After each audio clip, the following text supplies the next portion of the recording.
In this comprehensive tutorial, you will learn how to use Next.js, the new app router, and the power of Tailwind CSS to create a ticketing application from scratch.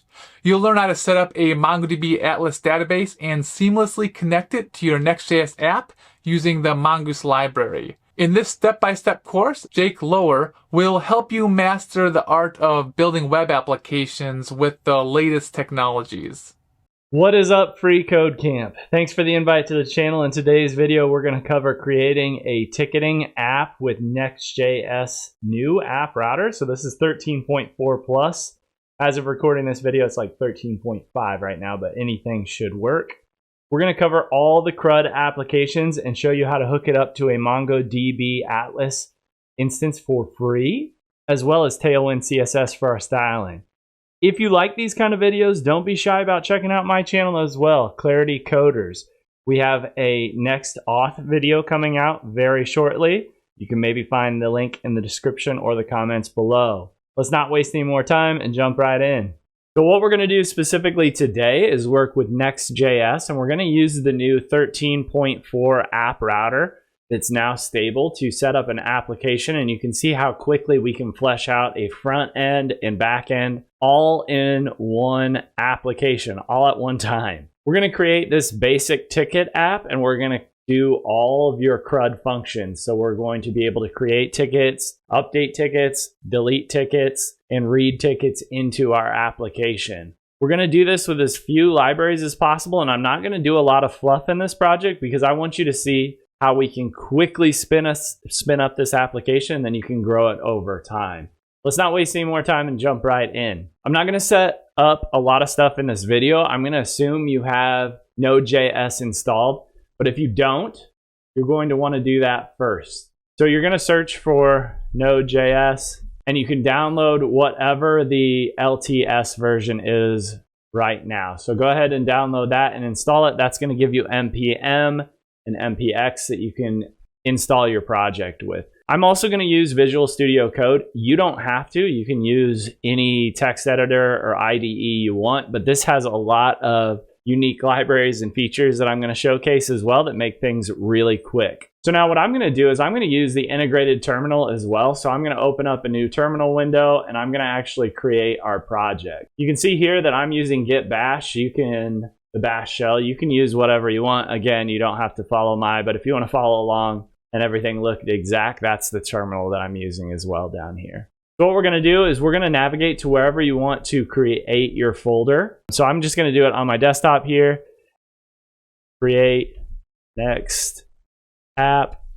We're going to use 13.4.13 because that's the version we're on right now. So if you want to follow along exactly, don't want any surprises, that's what I do.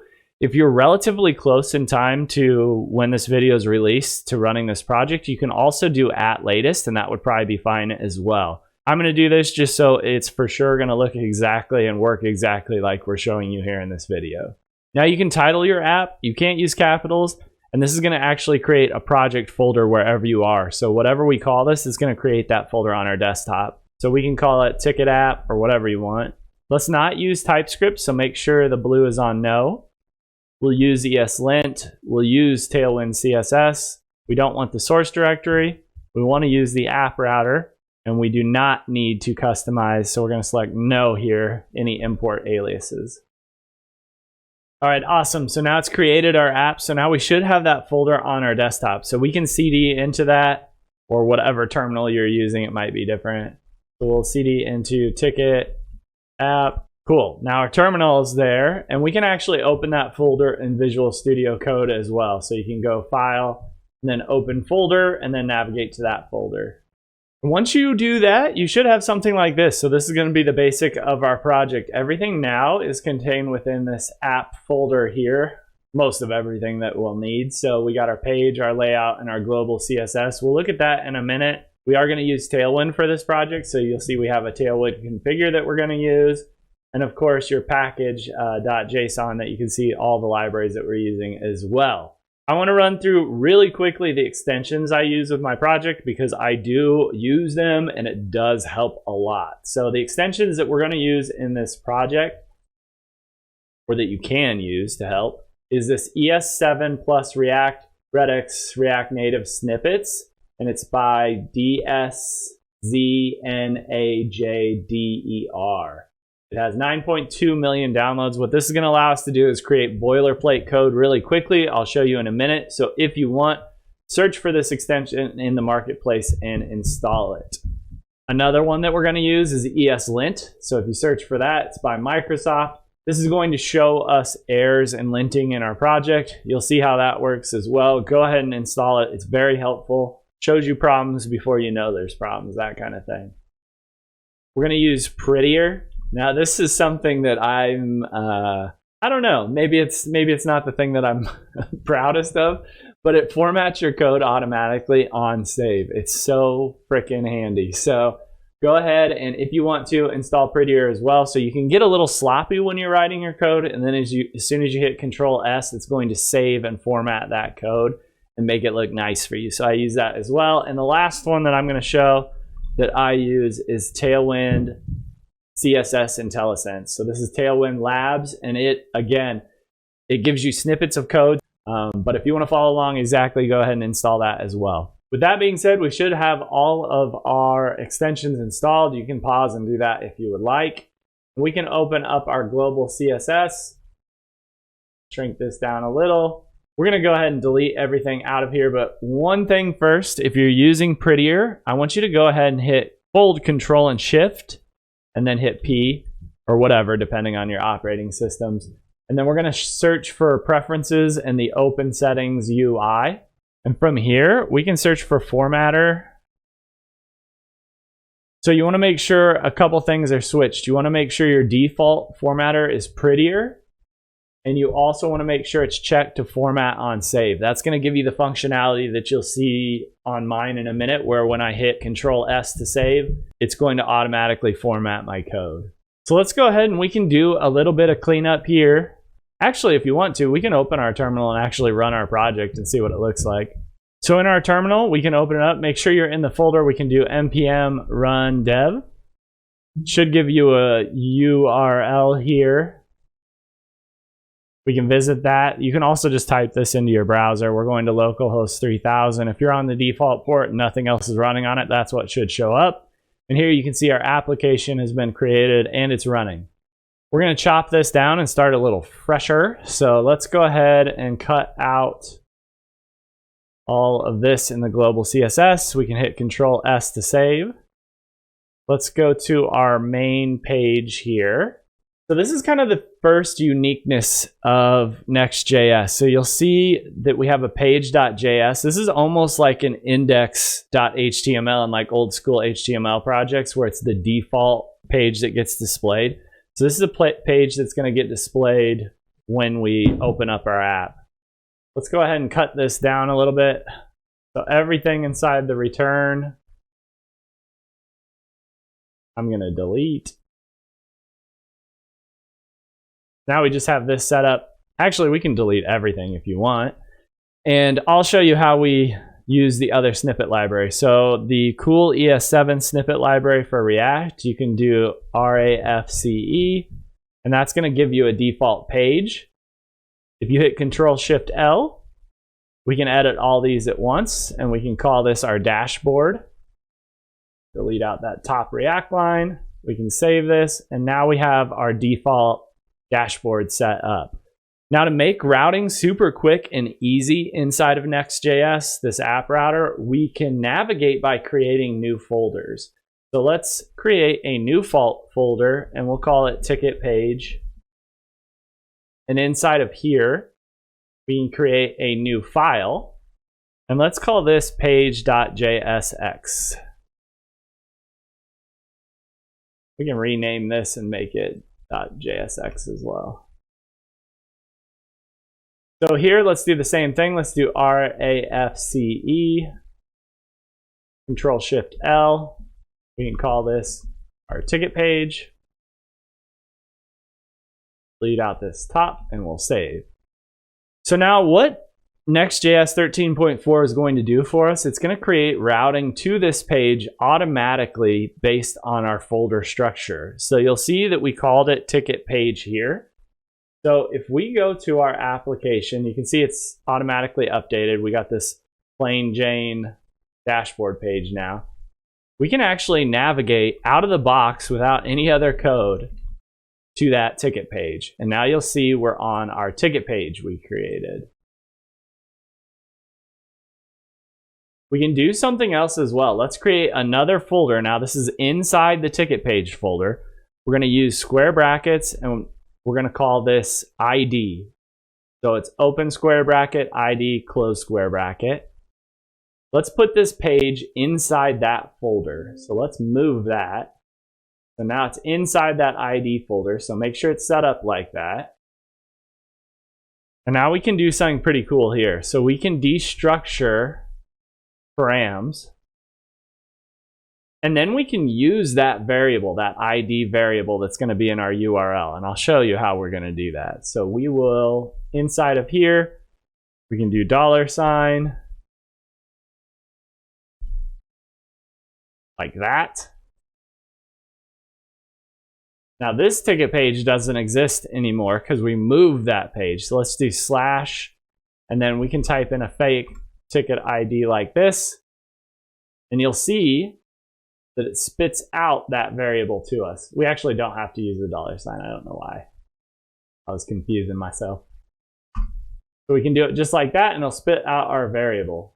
So this is pretty useful. We can grab off that with our pages. And this is going to allow us to create this app with basically one page here. So that's going to be our basic setup. So you might be asking yourself, what if I need a folder, but I don't want routing to be set up to it? Well, we're going to use that in this project as well. So if you right click on app and create a new folder, you're going to do open parenthesis and then create your folder name. So we'll call ours components. We're going to actually use this in the project and hit enter. Now, because it's inside parentheses, it won't set up a router for this. So users, I mean, they can type in /components, but it won't navigate to anywhere. So we can right click on this. And then for example, inside of here, we can set up our navigation because that's going to go on every page. So we can create nav.jsx. And in here, we can do our normal RAFCE.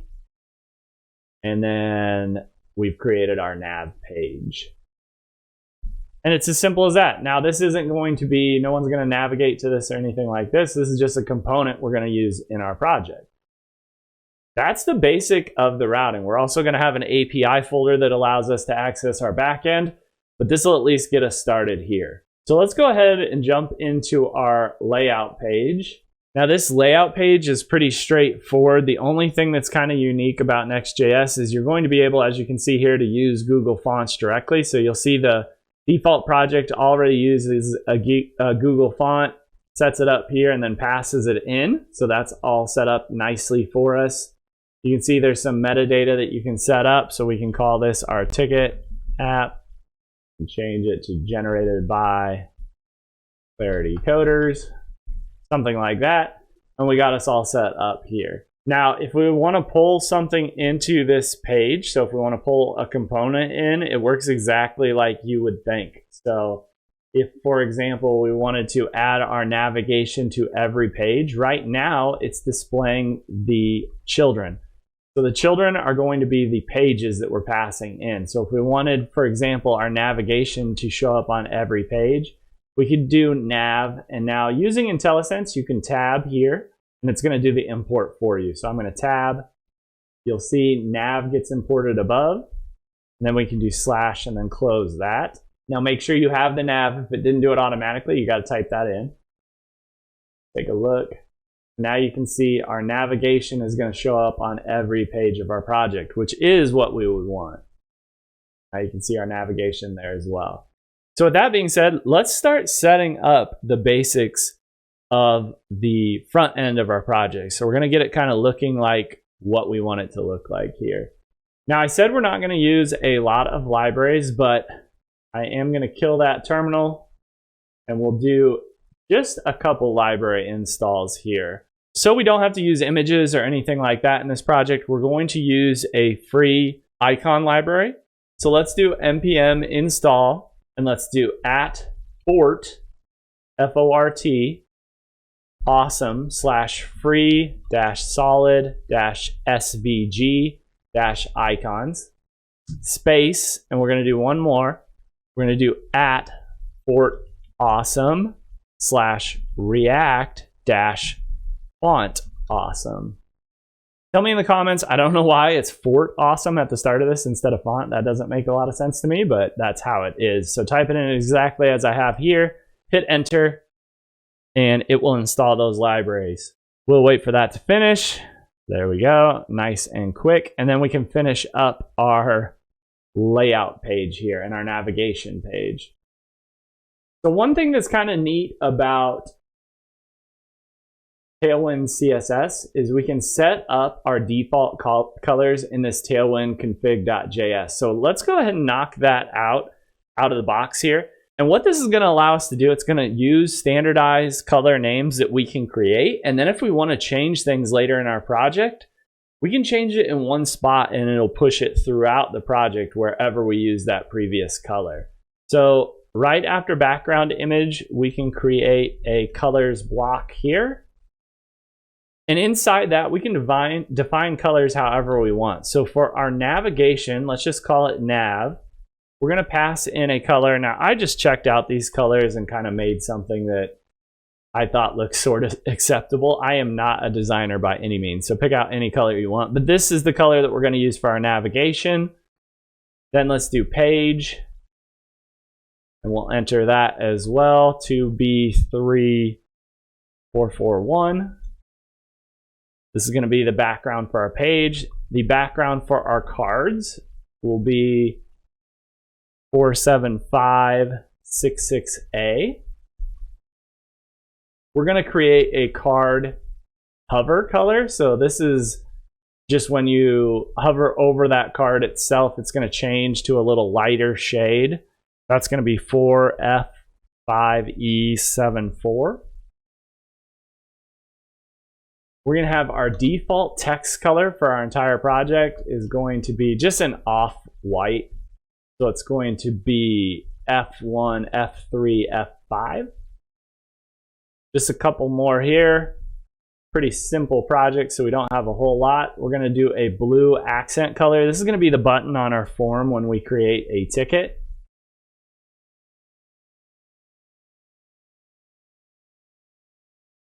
(0084D4). And then let's also do a blue accent hover color. This is going to be 009FFF. Save it. So now we got all of our colors set up for our whole project. So it's going to be nice in this Tailwind config file. I think that's everything we're going to use with this file as well. So let's go ahead and shut that down. And then inside our layout.js, we have a couple unique things that we have to do with this project for our icons that we're going to use. This is really quick, but essentially when you're loading in these icons, sometimes they show up really huge. So we got to change, and then they define back down. So it's kind of weird. It makes it look jumpy. So we're going to do a quick fix for that.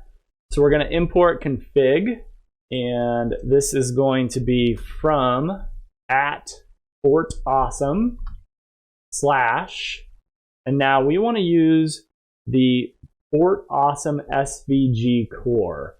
So if you got it in IntelliSense, you can put it in there, and that'll get you your config file. And then we also want to import at Fort Awesome slash font awesome SVG core slash styles.css. Now after this, we need to add one line, I think just one line, config.auto add CSS equals false. So now it's not going to sub in CSS automatically for us, and that's going to help with that jumping of the icon. So we shouldn't have to deal with that in our project. We're going to change our page setup just a little bit here so it defaults a little nicer when everything shows up. So we're going to keep the body tag there, but we're going to add another div. Now we want this navigation to span the entire top. It's like a top bar on a website. So we want it to span the entire top of this project. So using Tailwind, we can use class name and set it equal to, and then we can type our Tailwind commands directly in here. So we're going to use flex for the layout, and we're going to use flex column. So that's going to show everything on top of each other. So our navigation is going to be on top, and then our ticket page, so on and so forth. If you want a sidebar, you wouldn't use flex column. You'd leave that out.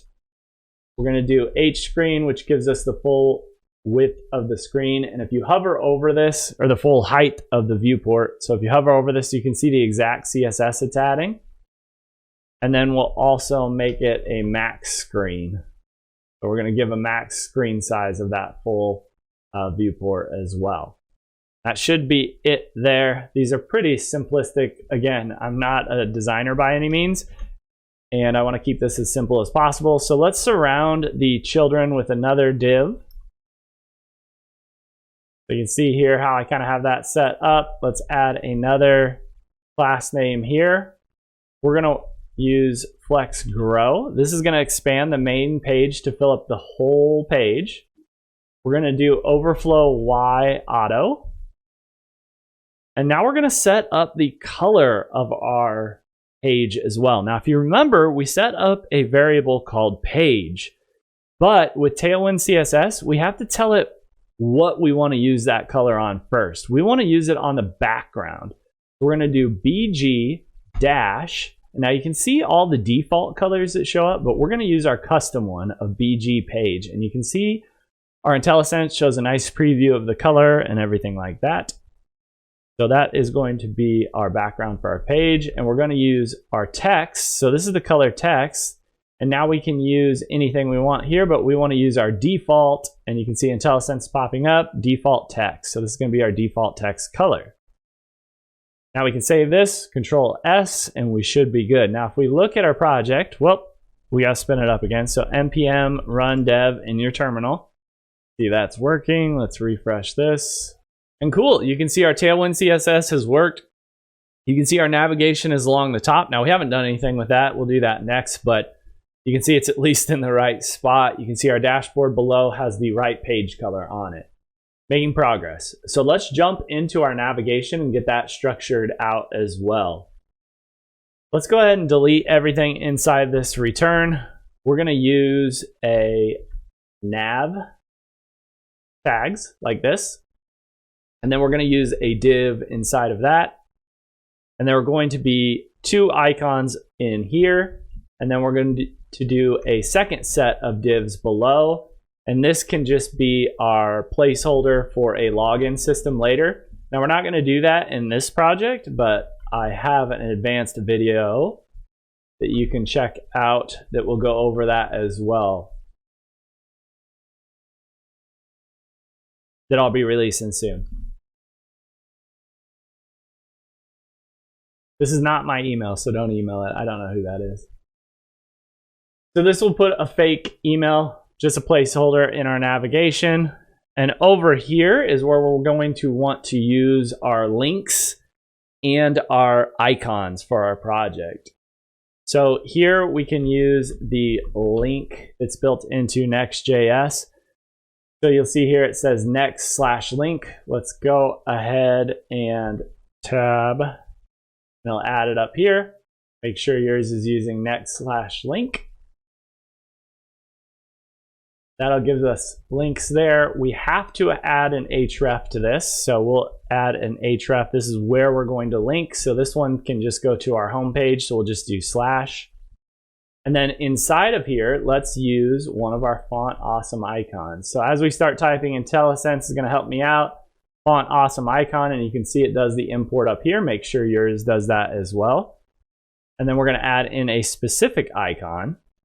Now you can search font awesome and you can find all the icons available to you. I've already found them just to move the project along. We're going to use FA ticket.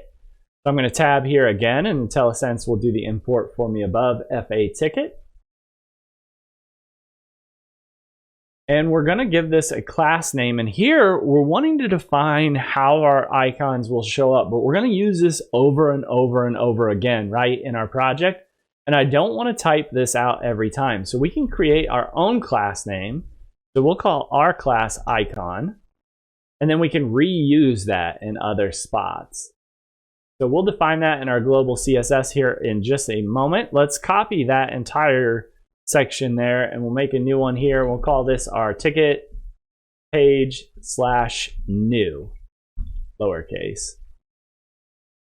And I'll show you how that works in a minute. So here, we don't want the FA ticket icon. Let's do, yeah, we do. Let's use FA ticket here. Actually, for this one, let's use FA home. So now you can see you should have two imports. You should have an FA home and an FA ticket from Font Awesome. And you'll see that it's got everything set up. That's good.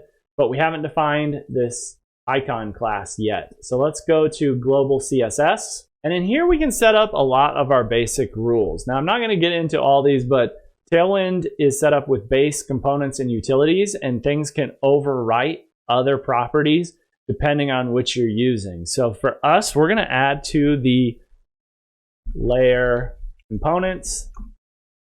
And here we're going to define two classes to start out with. Let's define our icon first, and then we'll do @apply, and then we can add whatever we want to the icon class. So we want it to be a color of text default, and we want the text to be extra large. Now we're going to do another one here that we'll use later to define our button. So let's do .button, and here we can do a hover of no underline. Actually, we want to do @apply. So one thing that's cool about Tailwind is we can define things, certain properties like this for certain tasks. So again, we only want it to remove no underline when people are hovering over it. So it makes sense to put that there. We want our background, so we're going to do BG-blue-accent. And we want the hover color, so let's do hover again to be BG-blue-accent-hover. So now we have no underline, our background color, our hover set up, that all looks good. We want to do tracking wider, and you can see what that does. So if you hover over it, it's about letter spacing. This is the longest line, I think, just in terms of what we add to our CSS. So we're going to do W-full. We want the text to be centered.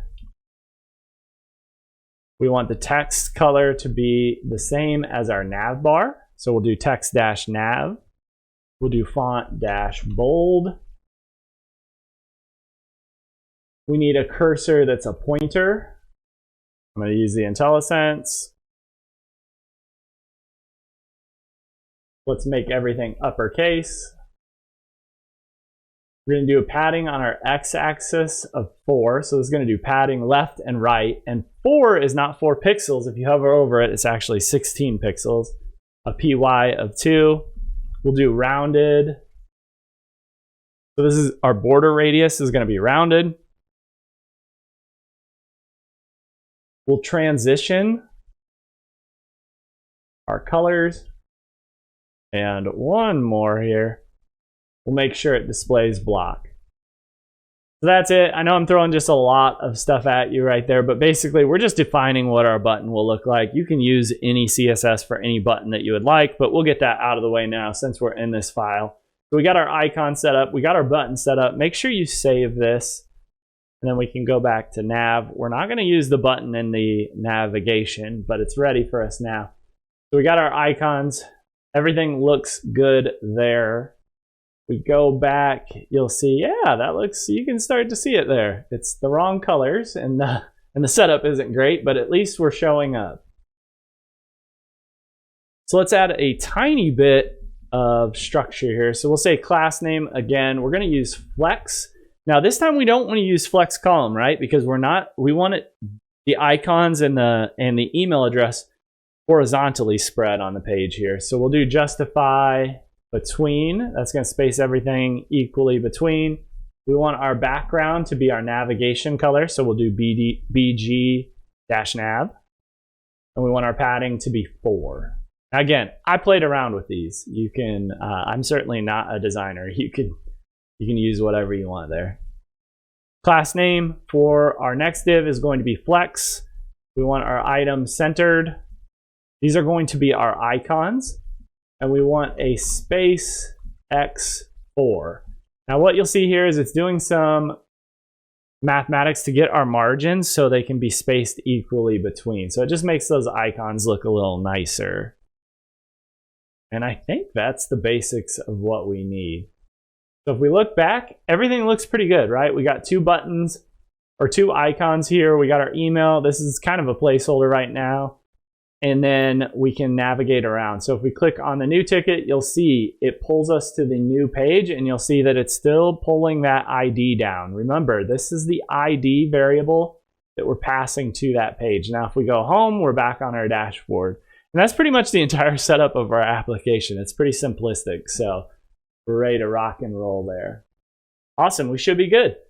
So we want to add a bunch of components here. So let's create a new file inside of components.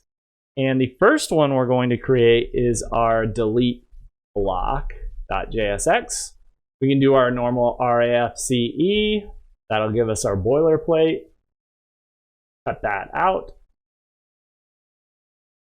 And now for our delete block, as you can see, we're just going to use like a red X. So we can go ahead and add that into our project just to get it set up and working. It's not going to do anything at the moment, so we will just create the icon. So let's do font. Awesome icon, like we did before.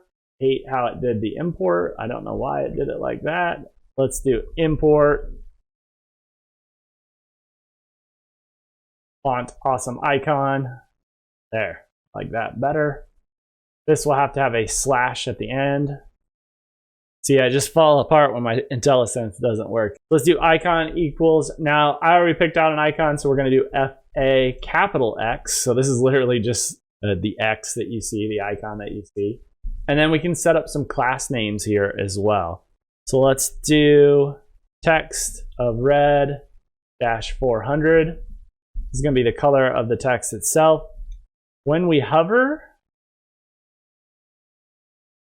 I want the cursor to change to a pointer so it looks like it can be clicked on. And I want to set the hover color to be text-red-200. So this is just going to be a lighter version of that. And that's the basic of our delete block. Let's create a new component. And this is just so you can see how we can kind of put this all together. Let's call this ticketcard.jsx, RAFCE. See here we got our ticket card. Here we can start pulling in our different items. So for example, we can pull in our delete block here. You'll see it's importing our delete block, slash like that.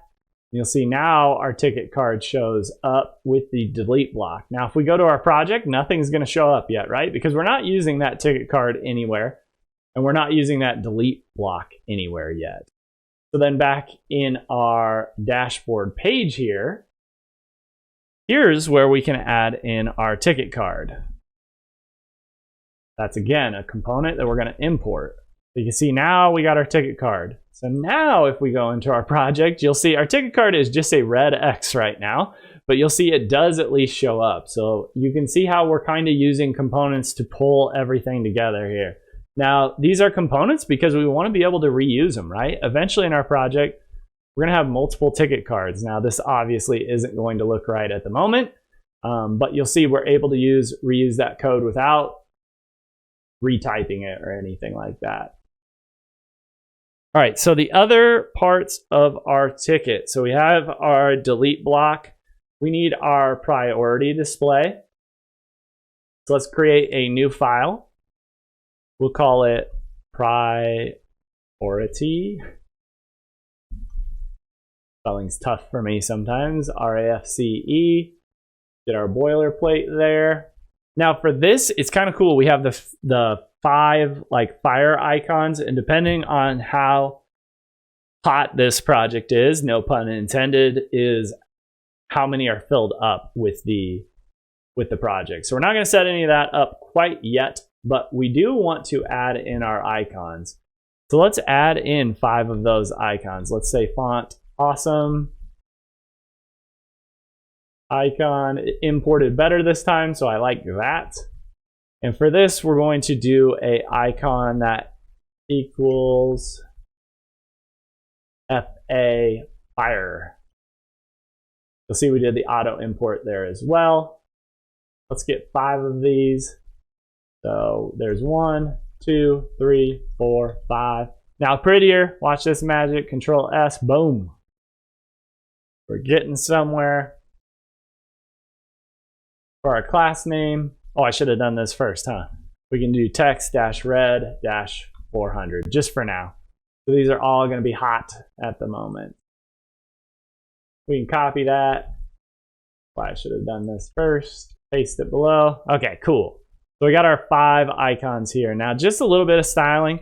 We want these to show up horizontally. So we'll do flex.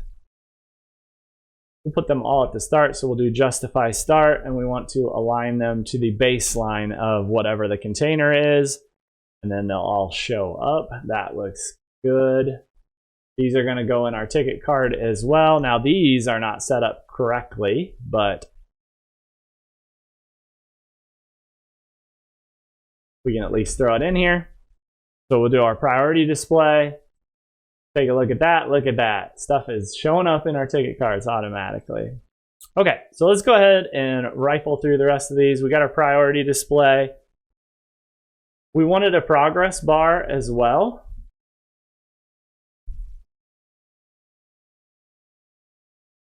RFCE. Delete this one out. This progress bar is pretty cool. We use 2 divs essentially to set up an outside div that's like the unfilled part of the bar, and then the inside div, which based on a percentage is going to fill up the progress bar that we see. So we'll use a class name for this top div. We'll say we want it to be width full, BG gray 200. That's going to be the background color. Rounded full. So this is the border radius. So it's going to give it that rounded look. We don't want round, we want rounded. This is just the height, so we're going to give it a height of 2.5. And then our internal bar. So this is going to be the internal bar that fills up.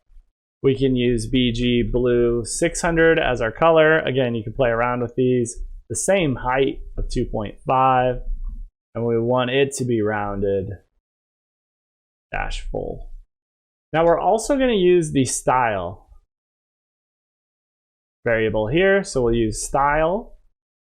And this is going to be to get our percentage to show up correctly. So we're going to do style equals. In double curly brackets, we're going to do a width of 75% right now.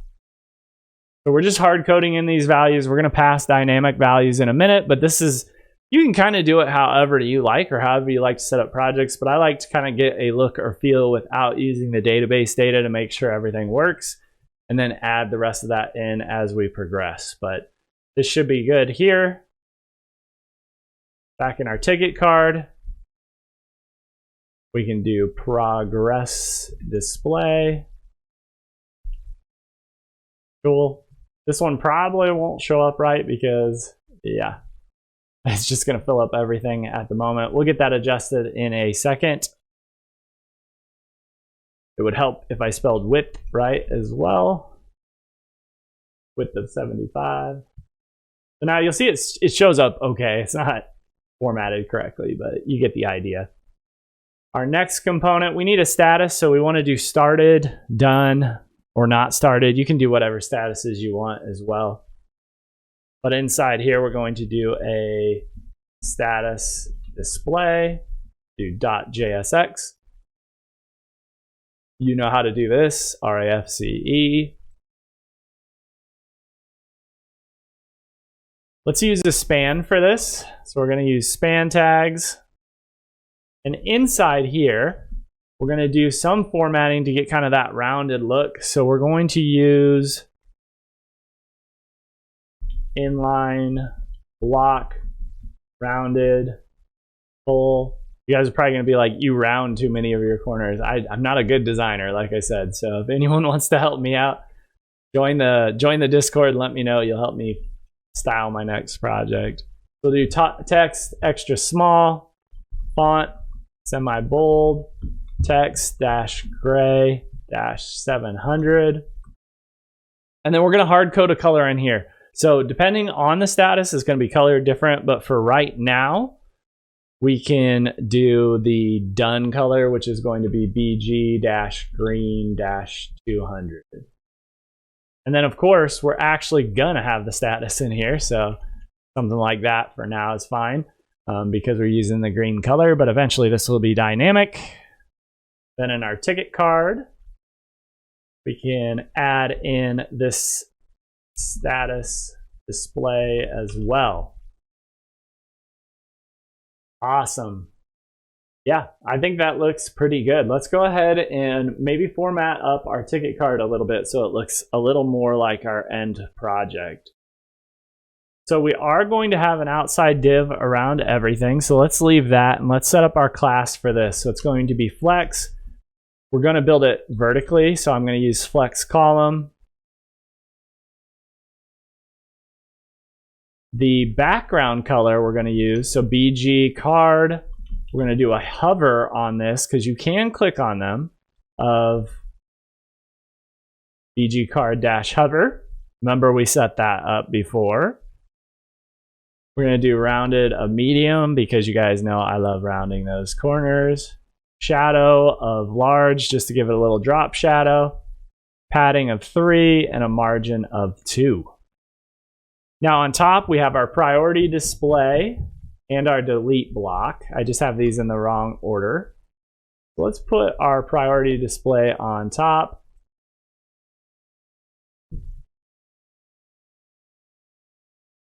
Now these are going to have a div that wraps around them. So let's put a div around the priority display and the delete block here. Let's add some classes to it. So they're going to be spread out along the top, as you can see here. We'll set up our class name. We'll set it equal to flex, margin bottom of 3, just to give it some spacing below. This is going to wrap around everything. Now we're going to use one more div around the delete block. This is going to slide it clear to the right. So let's wrap another div around the delete block. We can do a class name of ML-auto. So this is going to automatically give us the correct amount of margin on the left to slide it over, so we can slide it clear over to the right. We save this. You can see our bottom's still messed up, but our top is looking better.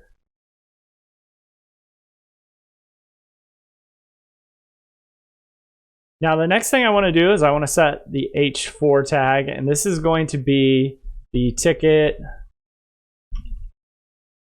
title. And below that we can do a horizontal row. Let's do a class name of HPX. Let's do a border of 0. Let's make the background our page. And a margin bottom of 2. Do slash and then close that. So these are the self-closing tags. Let's do a P here for our description of our ticket. Let's do a class name of white space dash free dash wrap. So what this is going to do is it's going to save the returns that we make in our ticket. So if we do like a paragraph and then a couple returns and then type some more in our ticket description, that's going to show up.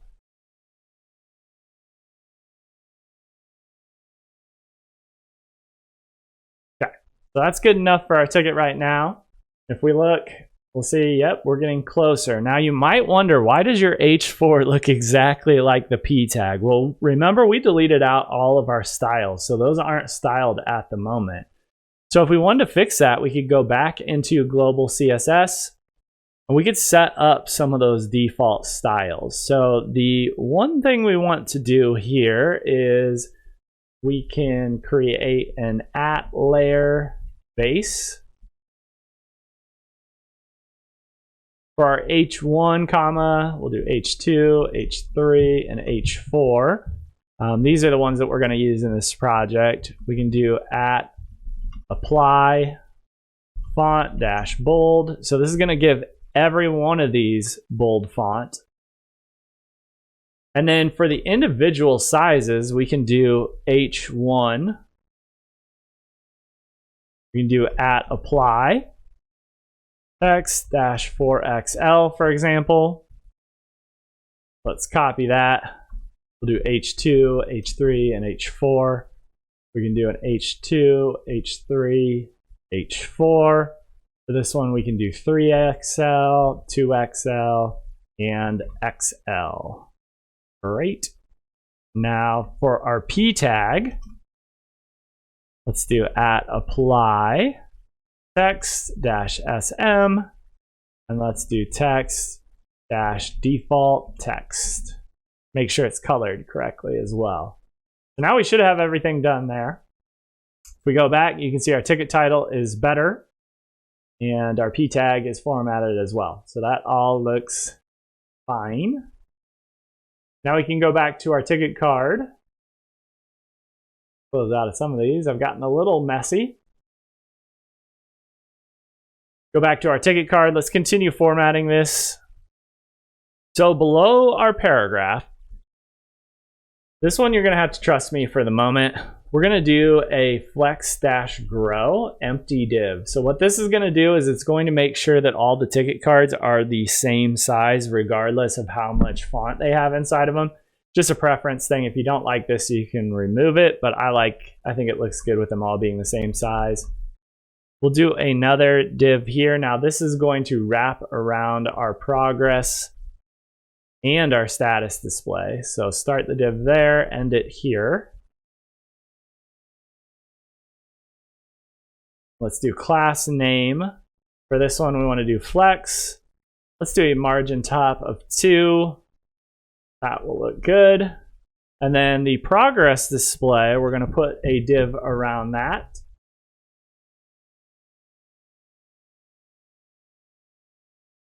Because we're also going to add the date time that the ticket was created. So let's say class name here. Let's do flex and flex column. Then inside here, again, all placeholder at the moment, but we're going to do a P tag of our date time. 08/31/23 at 10:43 p.m. That looks good. Let's get that formatted too while we're at it.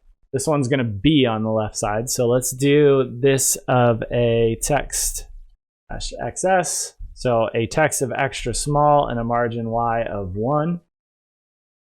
That should be good. And then for our status display, this is the one we want to scoot over. So for our status display, let's give this a class name of margin left -auto flex items -end. Div. Okay. So now we should have a basic structure here. Cool. So you see we got our ticket, our progress bar, our status, our time. Everything is kind of looking good. The hover works. All that is fine. You'll notice though that the tickets are taking up the whole page. We want to get that fixed, but it looks okay for the moment. Let's jump back to our code. Our ticket card is looking good. Let's go back to our page. Now remember, this is going to be our main dashboard page of this project. So this is where all of our tickets are going to display. Let's do some basic styles in here. Inside of this div, let's do a class name of P-5. And this probably has the coolest part for me of Tailwind that you'll see here in a moment. And then we're going to use another div around the ticket. So we'll do div class name Now we can do some styling here based on screen size. So that's what I was talking about. That's really cool. So on our smallest screen, we're going to have the tickets take up 100% of the space like they are now if you're on a phone or something like that. However, on this huge monitor that I have, I don't want it to show up like that. So I'm going to say if the screen is large, so at least a large screen, and you can see how this is defined, and you can actually change the definition as well, but we're going to use the default ones. So if we have a large screen, we're going to set it up with a grid, and we're going to do grid calls 2. So there's going to be 2 columns. However, if it's an extra large screen, we want to do grid calls -4. So if it's if it's a large screen, we're going to use 2 columns. If it's a big screen, we're going to use 4 columns. And again, this is, you can change that to be whatever you would like as well. So we're going to wrap this div around all of our cards. Let's actually create 4 cards since that's the largest that our screen will be. And you can see now it looks kind of nice, right? So now we have our 4 tickets spread out because we're on an extra large screen. Now, if I minimize this window or shrink it up, you can see right there that it auto adjusts. This is what like a phone would look like. And if I slowly drag over, you can see this is where it decides it's a large enough screen to have 2 tickets. And this is where it's large enough to have 4 tickets. Now, why did I have it jump from 2 to 4? Just preference. Again, you can make it 3 or whatever you wanted to do, but that's what I thought looked the best. So that's going to be our basic setup there. So now we have kind of the basic structure of our app. We have the routing set up, we have the tickets set up, we have our main display.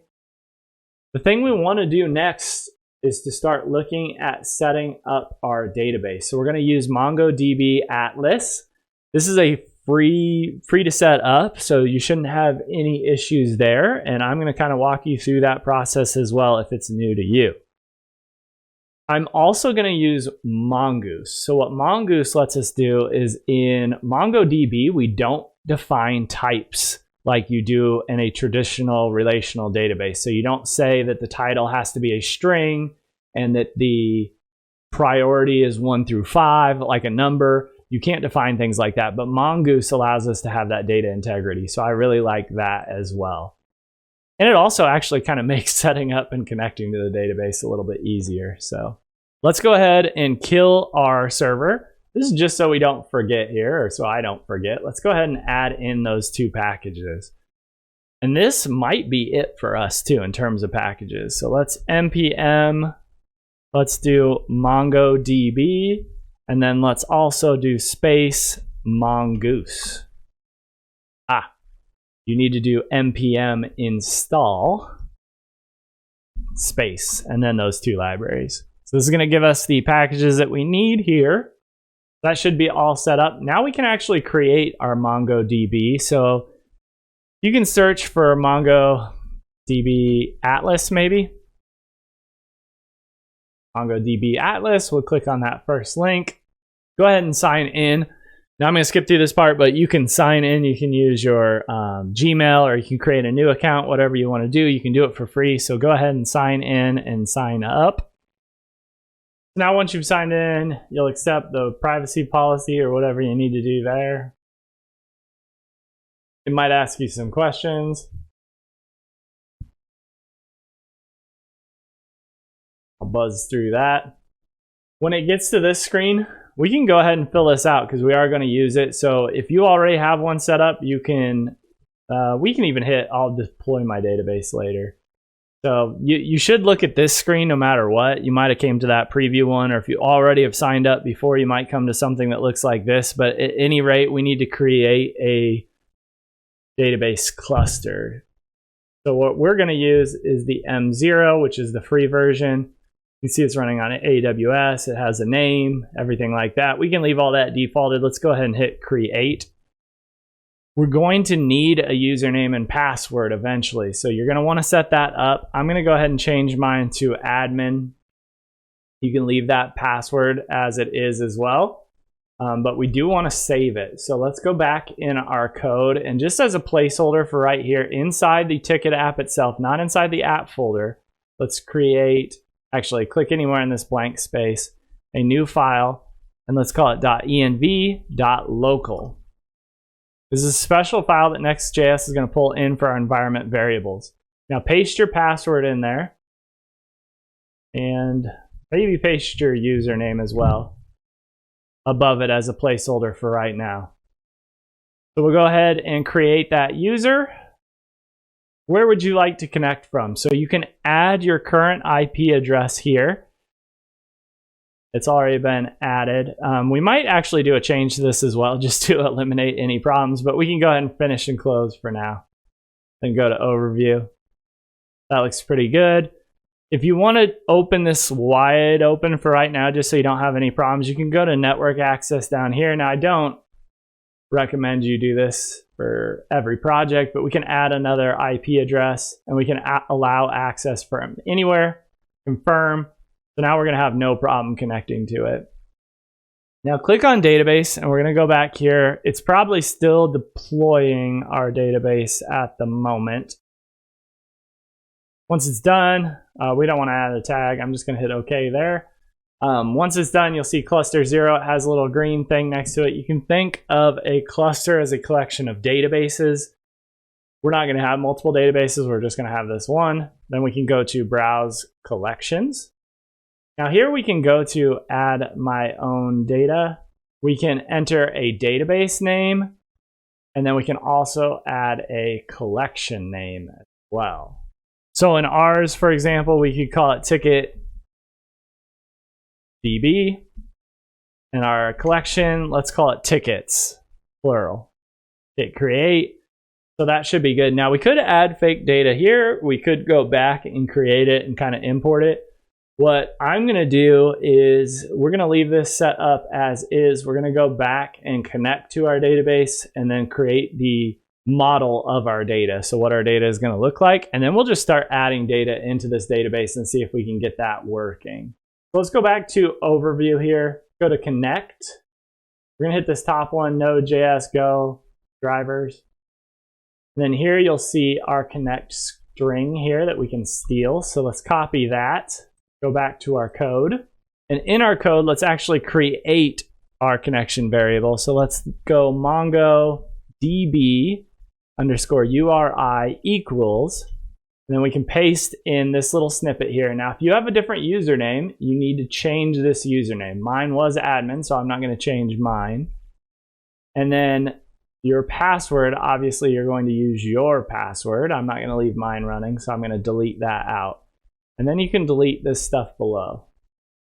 Let's also cut off this end here. So I'm just going to do to the slash, and I'm going to do ticket DB, or whatever you called your database.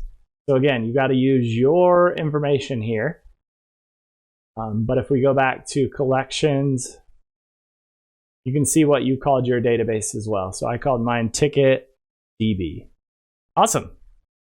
Now for ours, it's relatively simple. We only have one model. We're just going to use a ticket for right now. So let's do a new folder. Let's put this in parentheses because we don't want to route to it or anything like that. And let's call it models. And inside here, we can create a new file. We can call it ticket.js. Do capital T, ticket.js. In this file, we need to import a couple libraries. So let's import Mongoose from Mongoose. Do comma, and then capital, this is important, capital SCHEMA for schema. This is going to give us Mongoose and the schema that we need. We're going to do mongoose.connect to connect to our database. We're going to use our variable that we just set up. So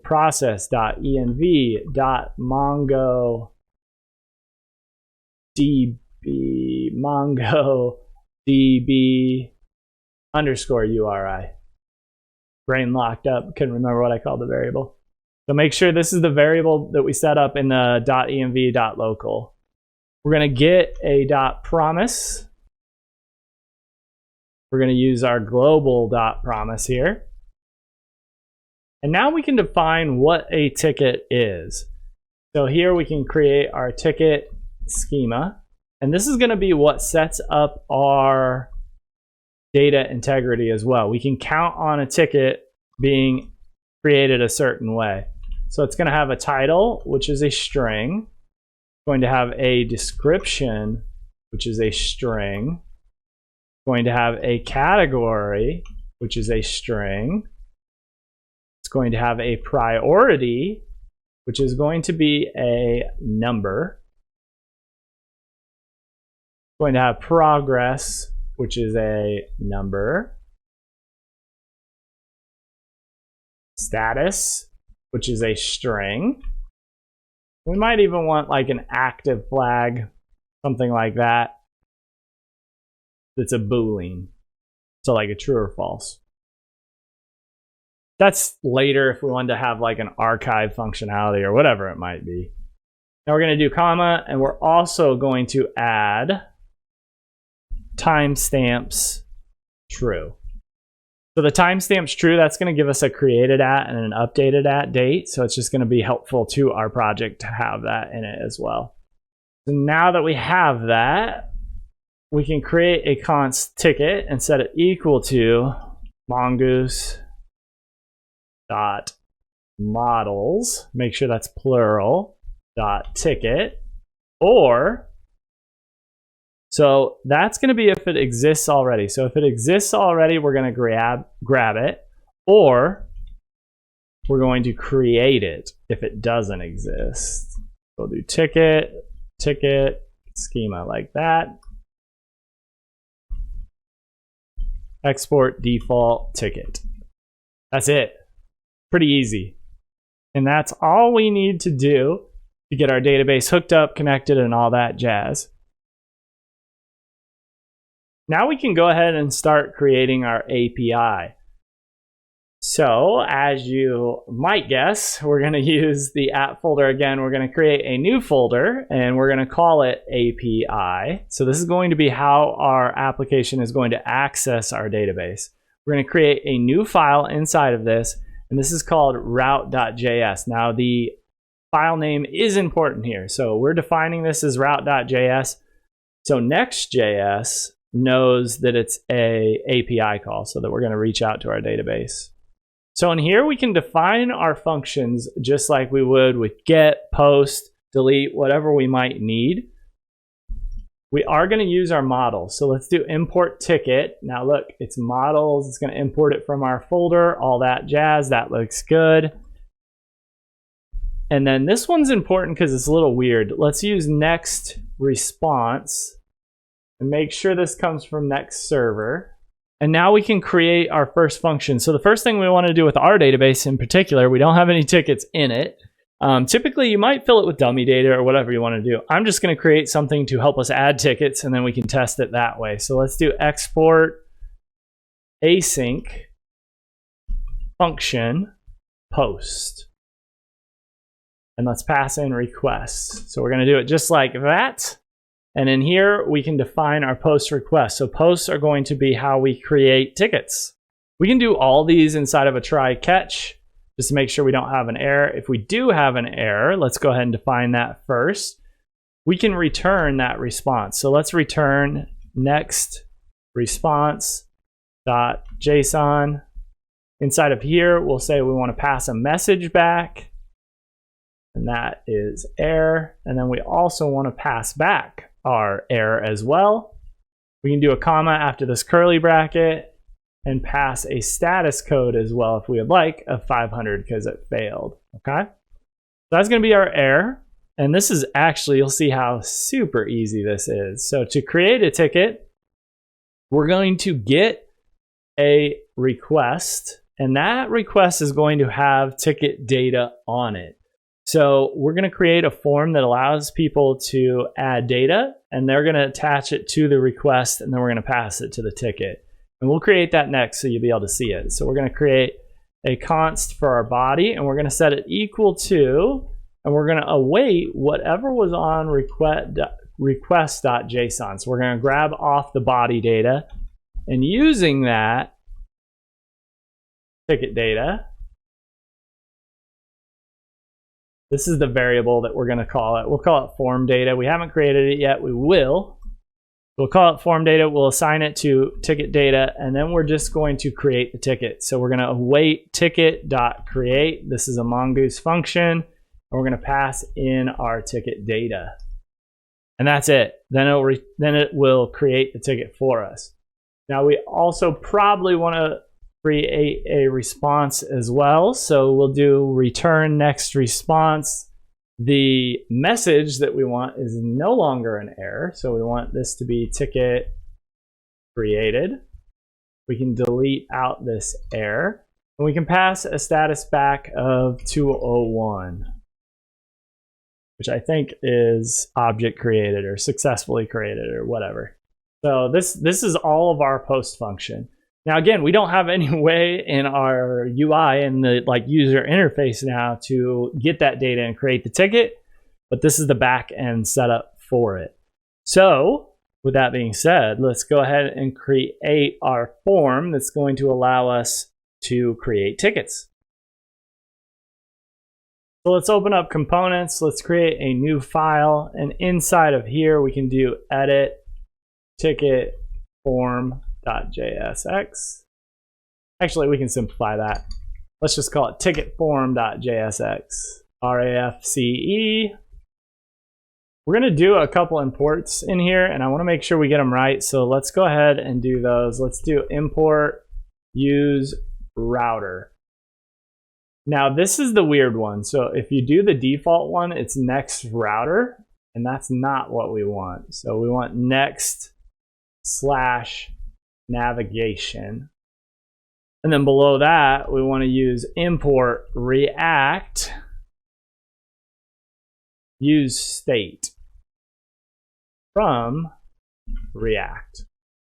Now, one other thing that we want to do here, so we're going to, in these next projects, they're using server-side JavaScript by default, but sometimes we want to use the client-side JavaScript.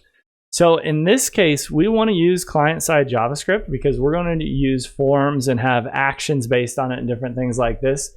So at the top, we have to explicitly state that we want to use the client JavaScript. So we're going to do that. So we're going to use client.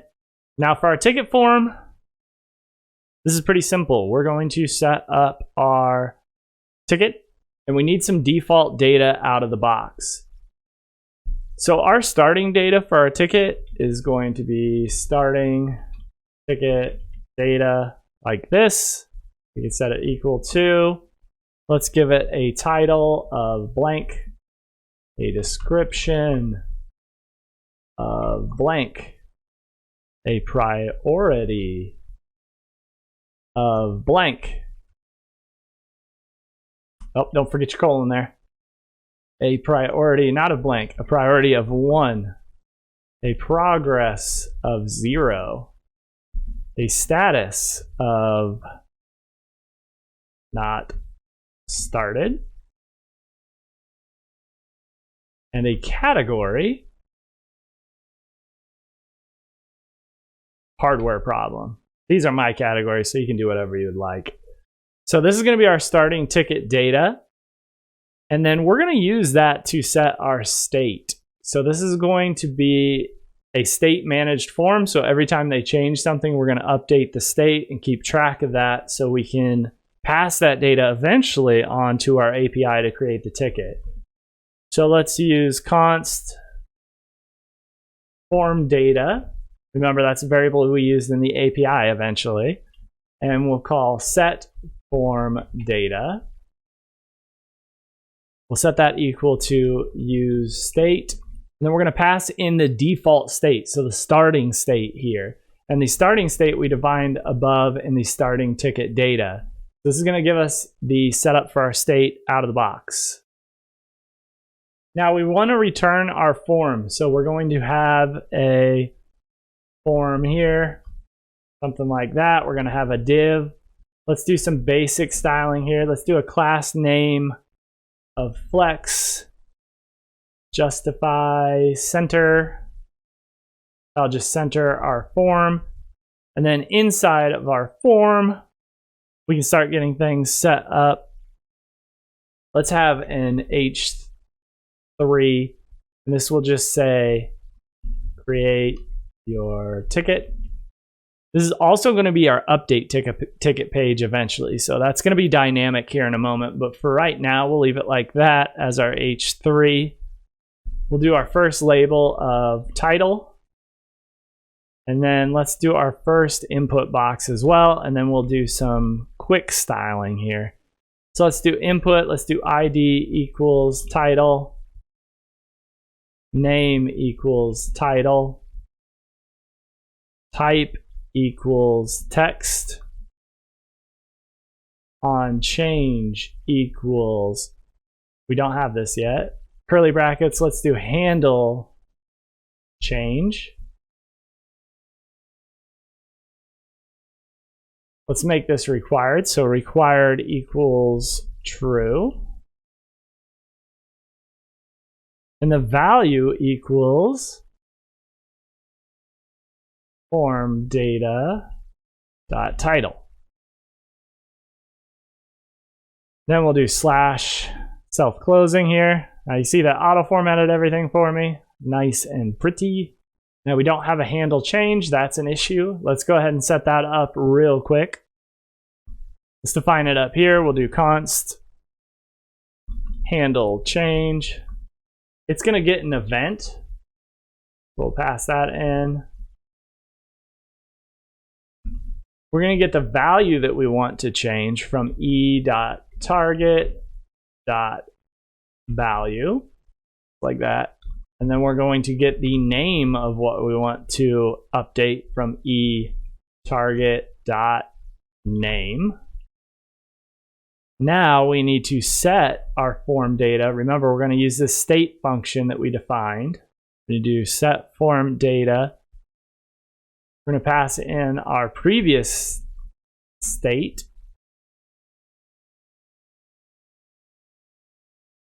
So we're going to first use everything from our previous state. Now make sure you spell this the same. I spelled it differently. We're going to use everything from the previous state, and then we're just going to overwrite the one thing that we wanted to change. So we're going to do name and set that equal to value. And I'm getting these from above here. Need another parenthesis here so it gets returned. And that means another parenthesis here. There we go. So this is going to update our state with our handle change. Let's go ahead and spin this application up again. We got some issues here, but we'll talk about it real quick. Should be easy to fix. Go back to our application. We can refresh it. Now remember, if we click on the new ticket, we're not loading in the form yet, so nothing happens when we navigate to here. We need to do that first. So on that ticket page, inside the ticket page folder, inside the square bracket ID, we have the ticket page. Right now we're returning this. Instead, let's import in our ticket form, like that. And now when we go to that page, you can see we have our nice ticket form here. Now it's not styled very well, but we can take care of that really quick too. So I got some very, very quick basic styling here. We're going to style our form. We're going to do @apply. Now why am I doing it in global CSS?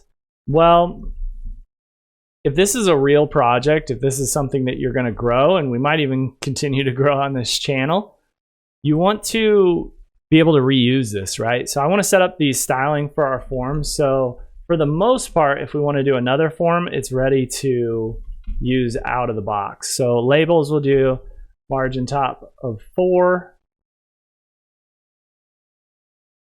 And then for our input, comma, select, comma, text area, we will do @apply, margin of 1, rounded, because you know I love those rounded corners, and a BG of card, padding of 1. That should be it. I don't want to get too crazy. with the styling. You're probably going to make it your own anyway. So you see, we got a little nicer format there. I like that.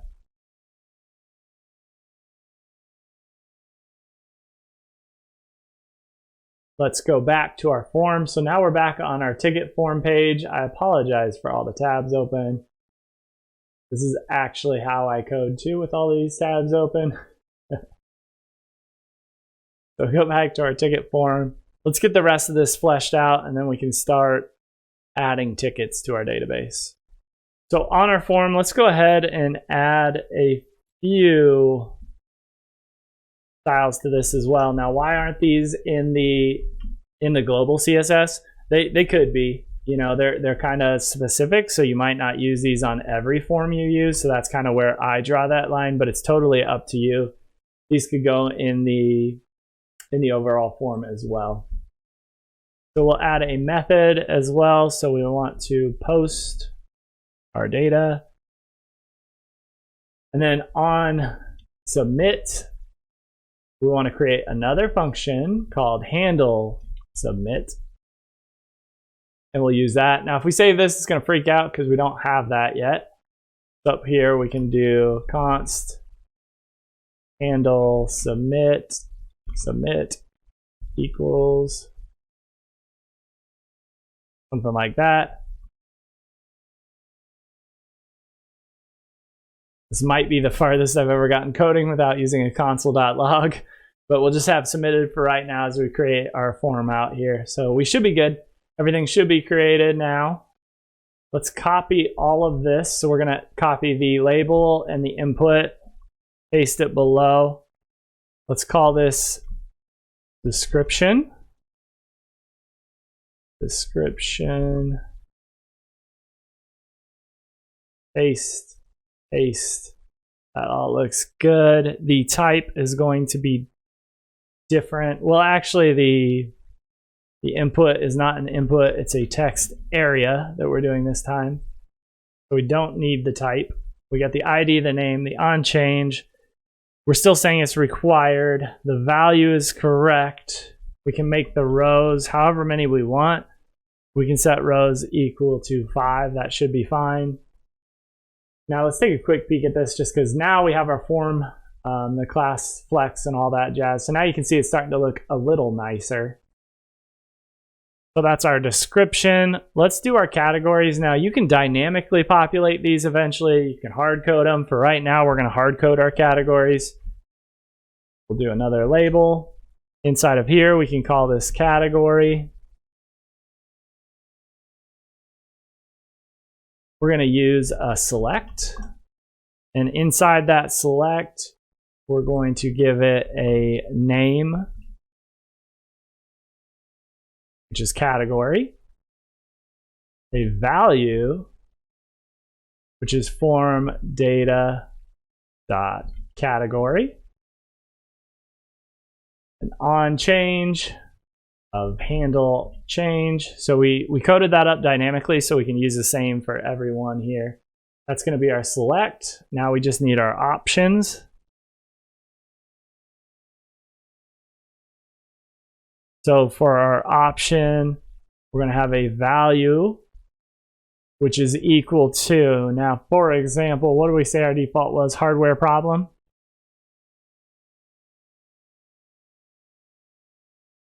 We can have a value of hardware problem. And we can show hardware problem here.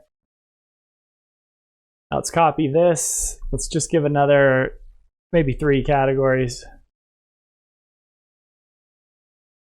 Do software problem, and let's do project. Make sure the values changed as well.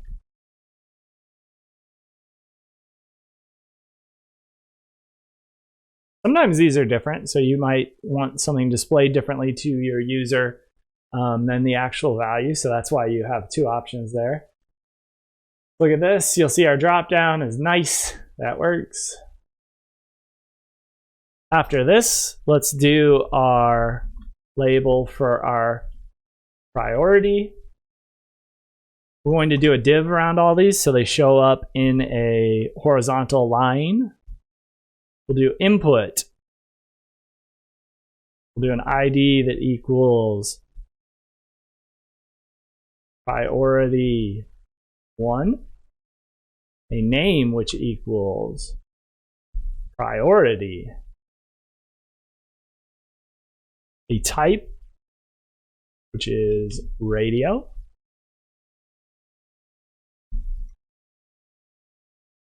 on change which is handle change, a value which in this case equals 1. Just saves to that format. And then below the value, let's do checked equals. Let's look at our form data. So this is going to decide which one should be checked at the moment.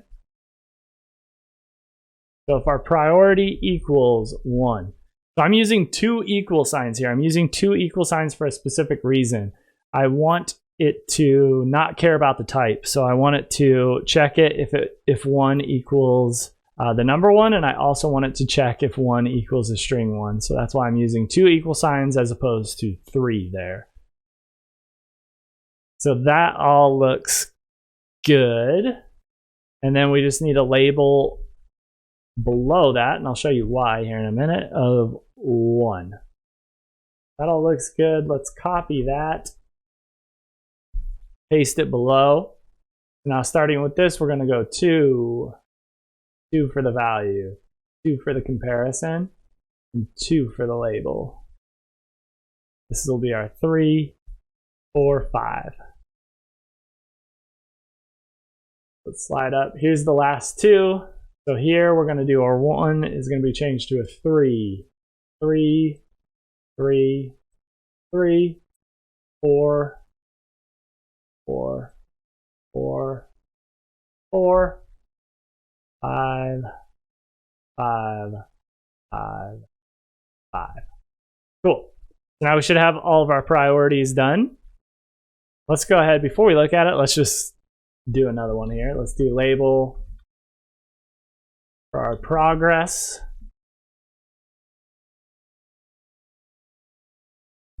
Now I did this progress bar because I wanted another type in here. I don't know if you'd use this in a ticket situation. I guess it could be kind of useful, but it allows us to show another thing here. So type equals range, ID equals progress, name equals progress, value equals form data dot progress. Let's do our min equals 0. Do our max equals 100. So it's going to be a progress bar from 1 to 100. I save this just so it'd format. Below max, we're going to do on change equals, you guessed it, handle change. That should be good. This might be our last one. Nope, we don't want to not status tags. Let's do label of status. And this is kind of like our other one. We're going to use a select box.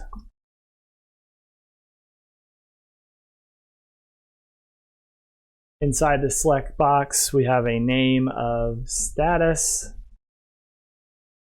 We have a value equal to form data.status.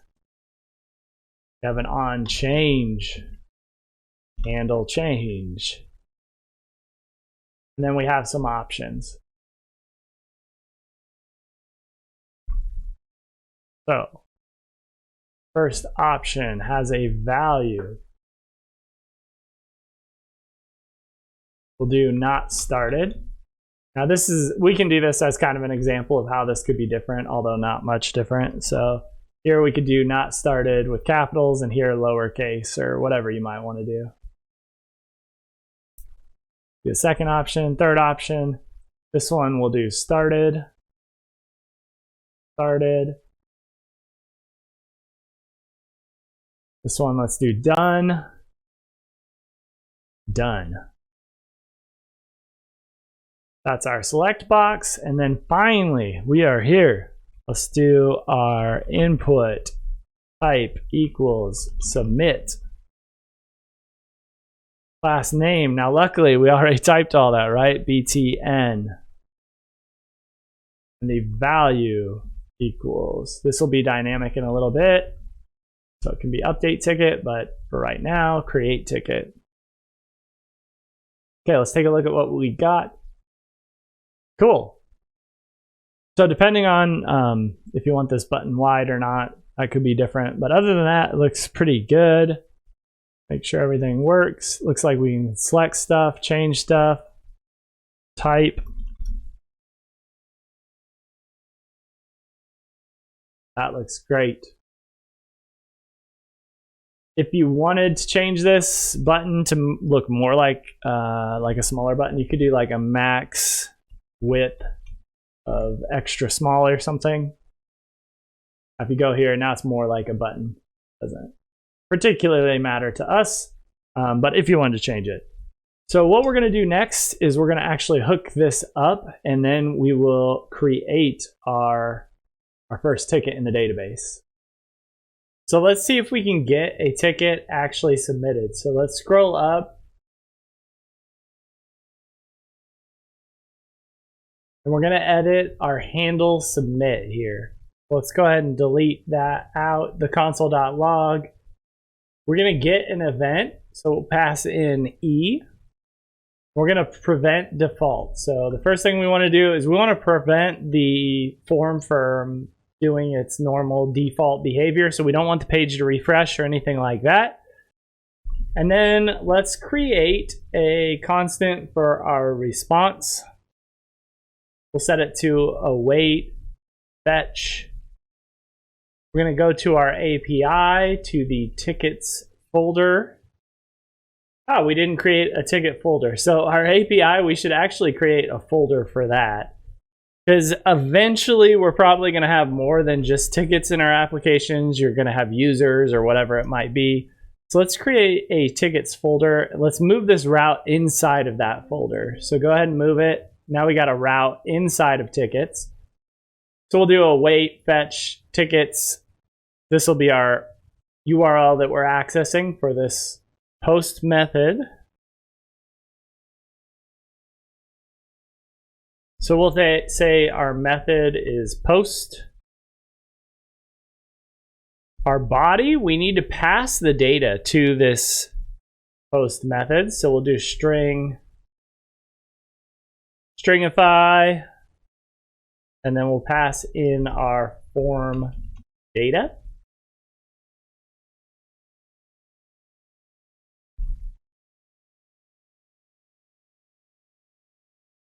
We'll do content type of application/JSON. That looks good. All looks good there. We'll get to that error in just a second. Ignore that for the time being. We'll say if our response.OK is not true, so if there's some sort of an error, let's throw a new error. Let's just say failed to create ticket. Now after this, after we create a ticket, we probably want to route it back to the dashboard to our ticket set.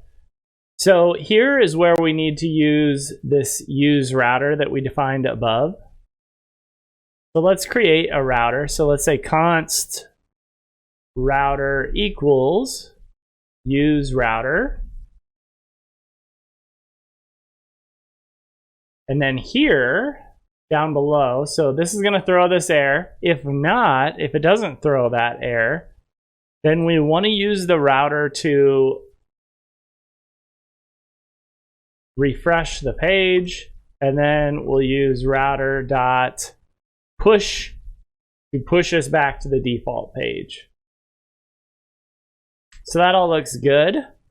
This handle submit now, because we're using an async function, because we're awaiting, we need to use the async above.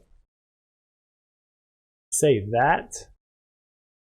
That looks pretty good, I think. Let's go ahead and let's try and create our first ticket. Let's refresh this page just to make sure.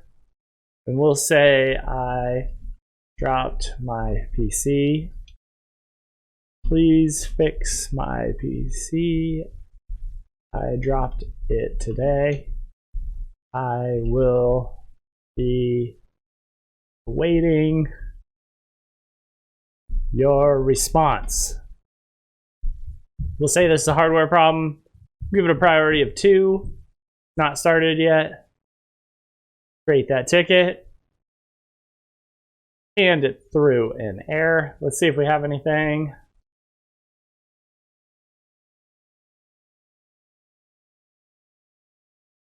Okay, one thing we can do Control-Shift-I.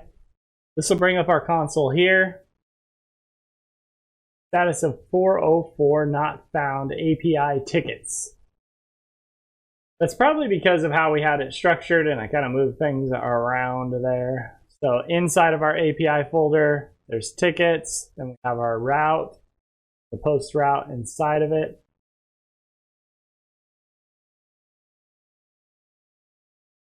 Let's do a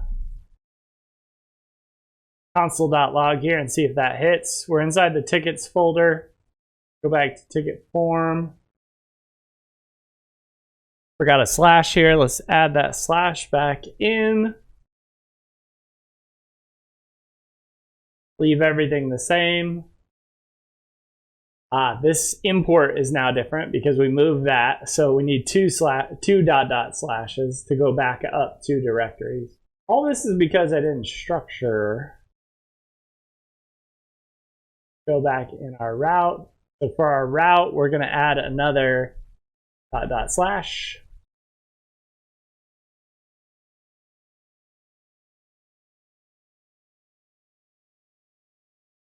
Cool. So that looks like it worked. It kicked us back to the main page, but you'll also notice that it didn't give us the updated ticket, which makes sense because we're displaying these default tickets. We're not actually displaying our live data. So if we go back here, we can see that we've actually successfully created a ticket. So that's cool. I dropped my PC, blah, blah, blah. Let's go back here. And actually in our route, I'm curious if I can replace this whole mess with @ and then app/models like that. That should take us to the base of the app. Let's try and create another ticket and just see if it works. I dropped the server. This is way worse. Please fix it now. This is also a huge problem. Let's make this a 5 and create the ticket. You'll see that worked as well. So that @ symbol did work for us. That'll probably clean it up. So if we move things around, it won't be an issue next time. And you'll see now we have 2 tickets. Awesome. So now we're creating tickets in our database. So we got the create function down of our database, but we're not showing those tickets. We're still showing the default tickets here. So let's go ahead. Let's create one more.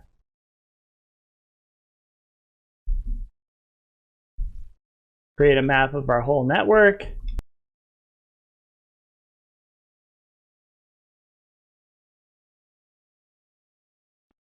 We'll create something like this. We'll say it's going to take some time. We'll make this a project. We'll give it a priority of 2. We might already have something done, so we'll add a little progress and we'll say it started. Create the ticket. So now we should have 3 tickets, 2 different categories. Yep, and that's in our database as well, so that's all good to go. Now what I would like to do next is let's create a route to get all of our tickets, because right now we're showing default tickets, but we don't really want to show default tickets. We want to show our actual tickets that are stored in our database. So let's create a new async function for get. Now this is inside the tickets folder in our route folder. We can do a try catch for this as well.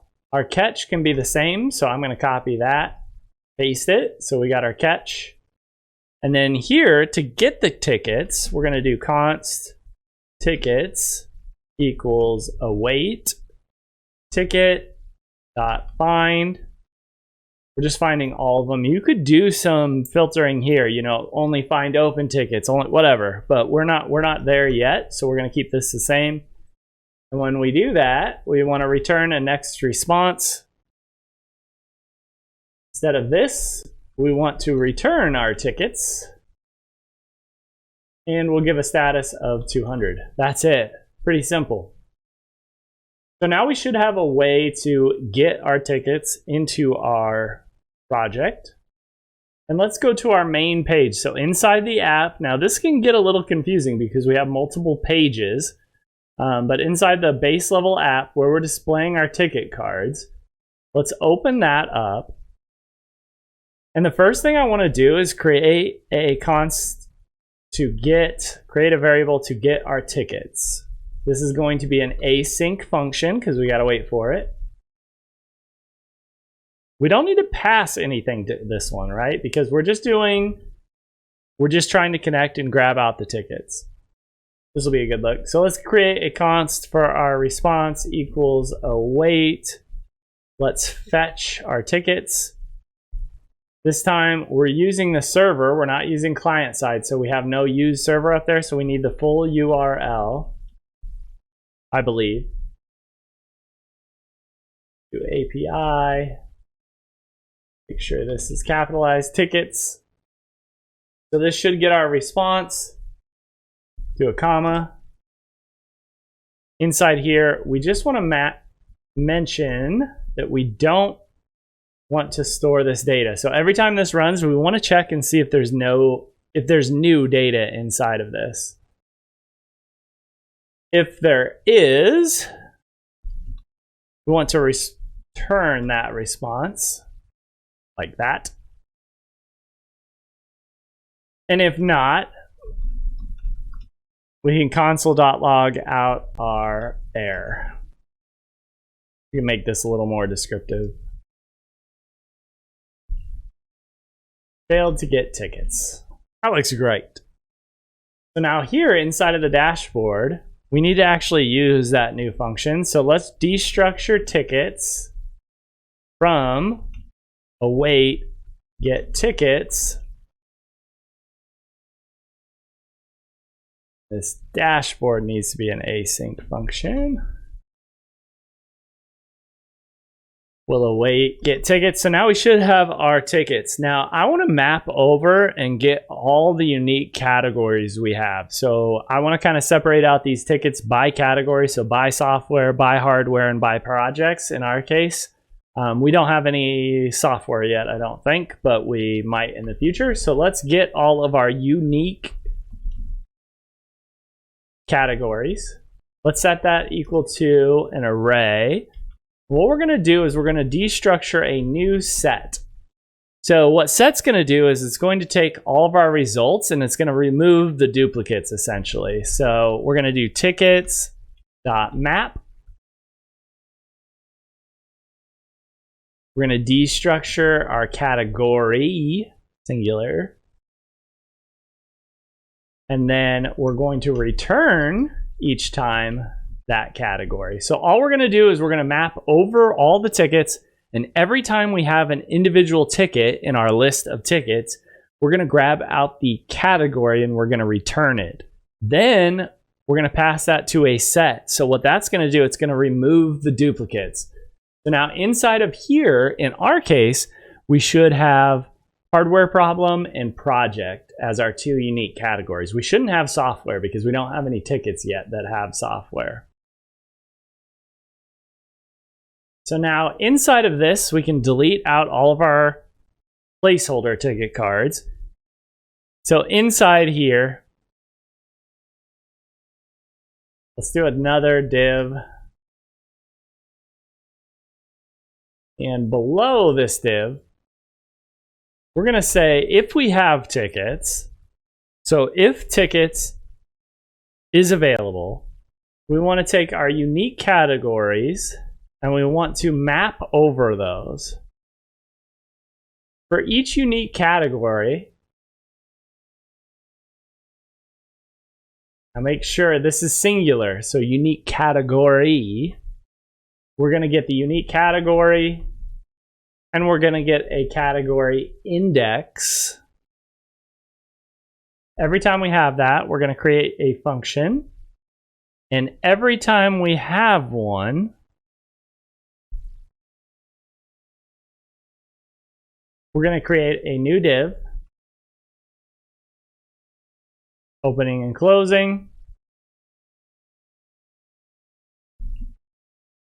And this div, we're just going to give it some space here, so margin bottom 4. And we also need to give it a key.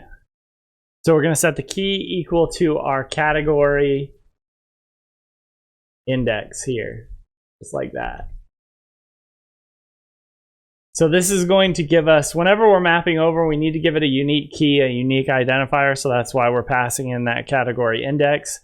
And then inside of this, let's give an h2. And this is going to be simply our unique category. So it's going to give us a header of whatever category we're currently under. And then let's pull this out of here. Let's put it below that H2. So now we have our new ticket grid here. I'll save it just to format it a little bit for you guys. And now let's spit out our tickets. So with our tickets, we want to .filter. We're going to grab that one singular ticket, and we're going to say if the ticket.category equals the unique category we're currently on, not the unique categories, singular, so unique category. So if the current ticket matches the category header that we're displaying here, then we want it to show up, right? So if that's the case, we want to .map, and this is going to be our filtered ticket, and our underscore index here.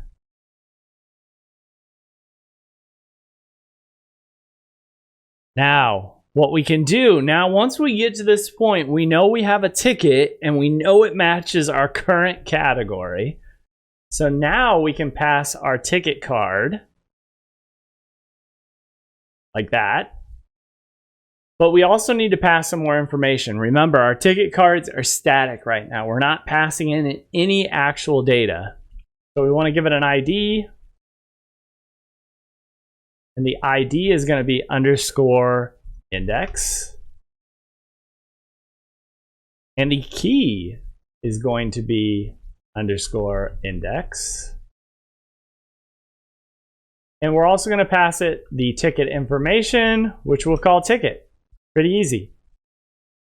So now we're passing all of our information into here. Now remember, this ticket's still going to be static because in our ticket card, we're not using this yet. But that's okay. We will be here shortly. So we can save that.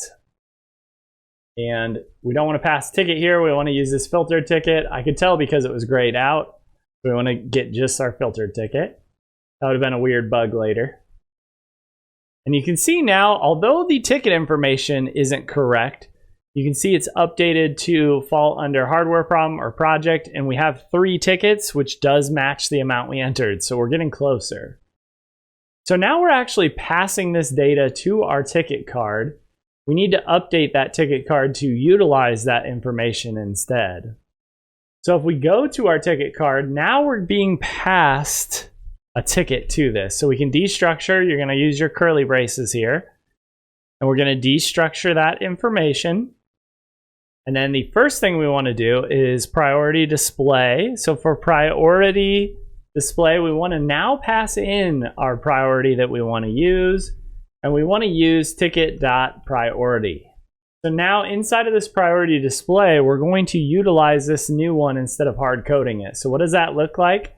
If we open that up, and you can control click on this to open it up, or you can open it up over here.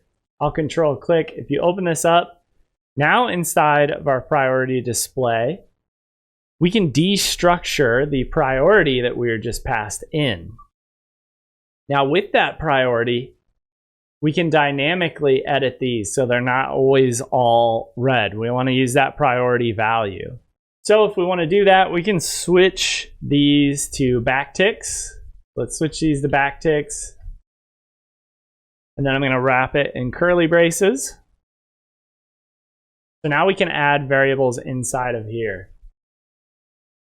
So the first thing I want to do is let's add some padding to the right of 1. And then we want it only to be red if it's a priority 1 ticket. So let's use these curly brackets.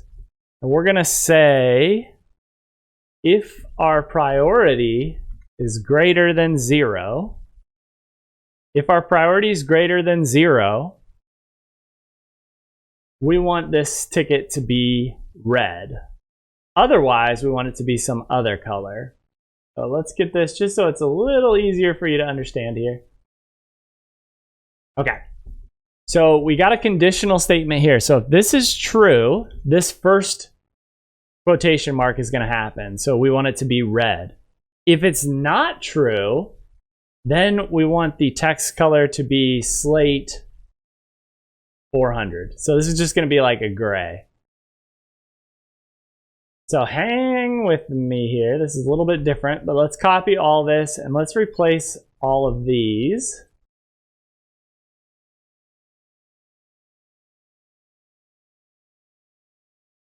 So now if our priority is greater than 1, we want this one to be colored. If it's greater than 2, we want this one to be colored. 3 and 4, we want this one to be colored. So now we're using that priority information that we're passed in. And if you look at these, they all have 0 priority, which isn't great, right? That's not correct. Because we didn't save our ticket card. Let's save that.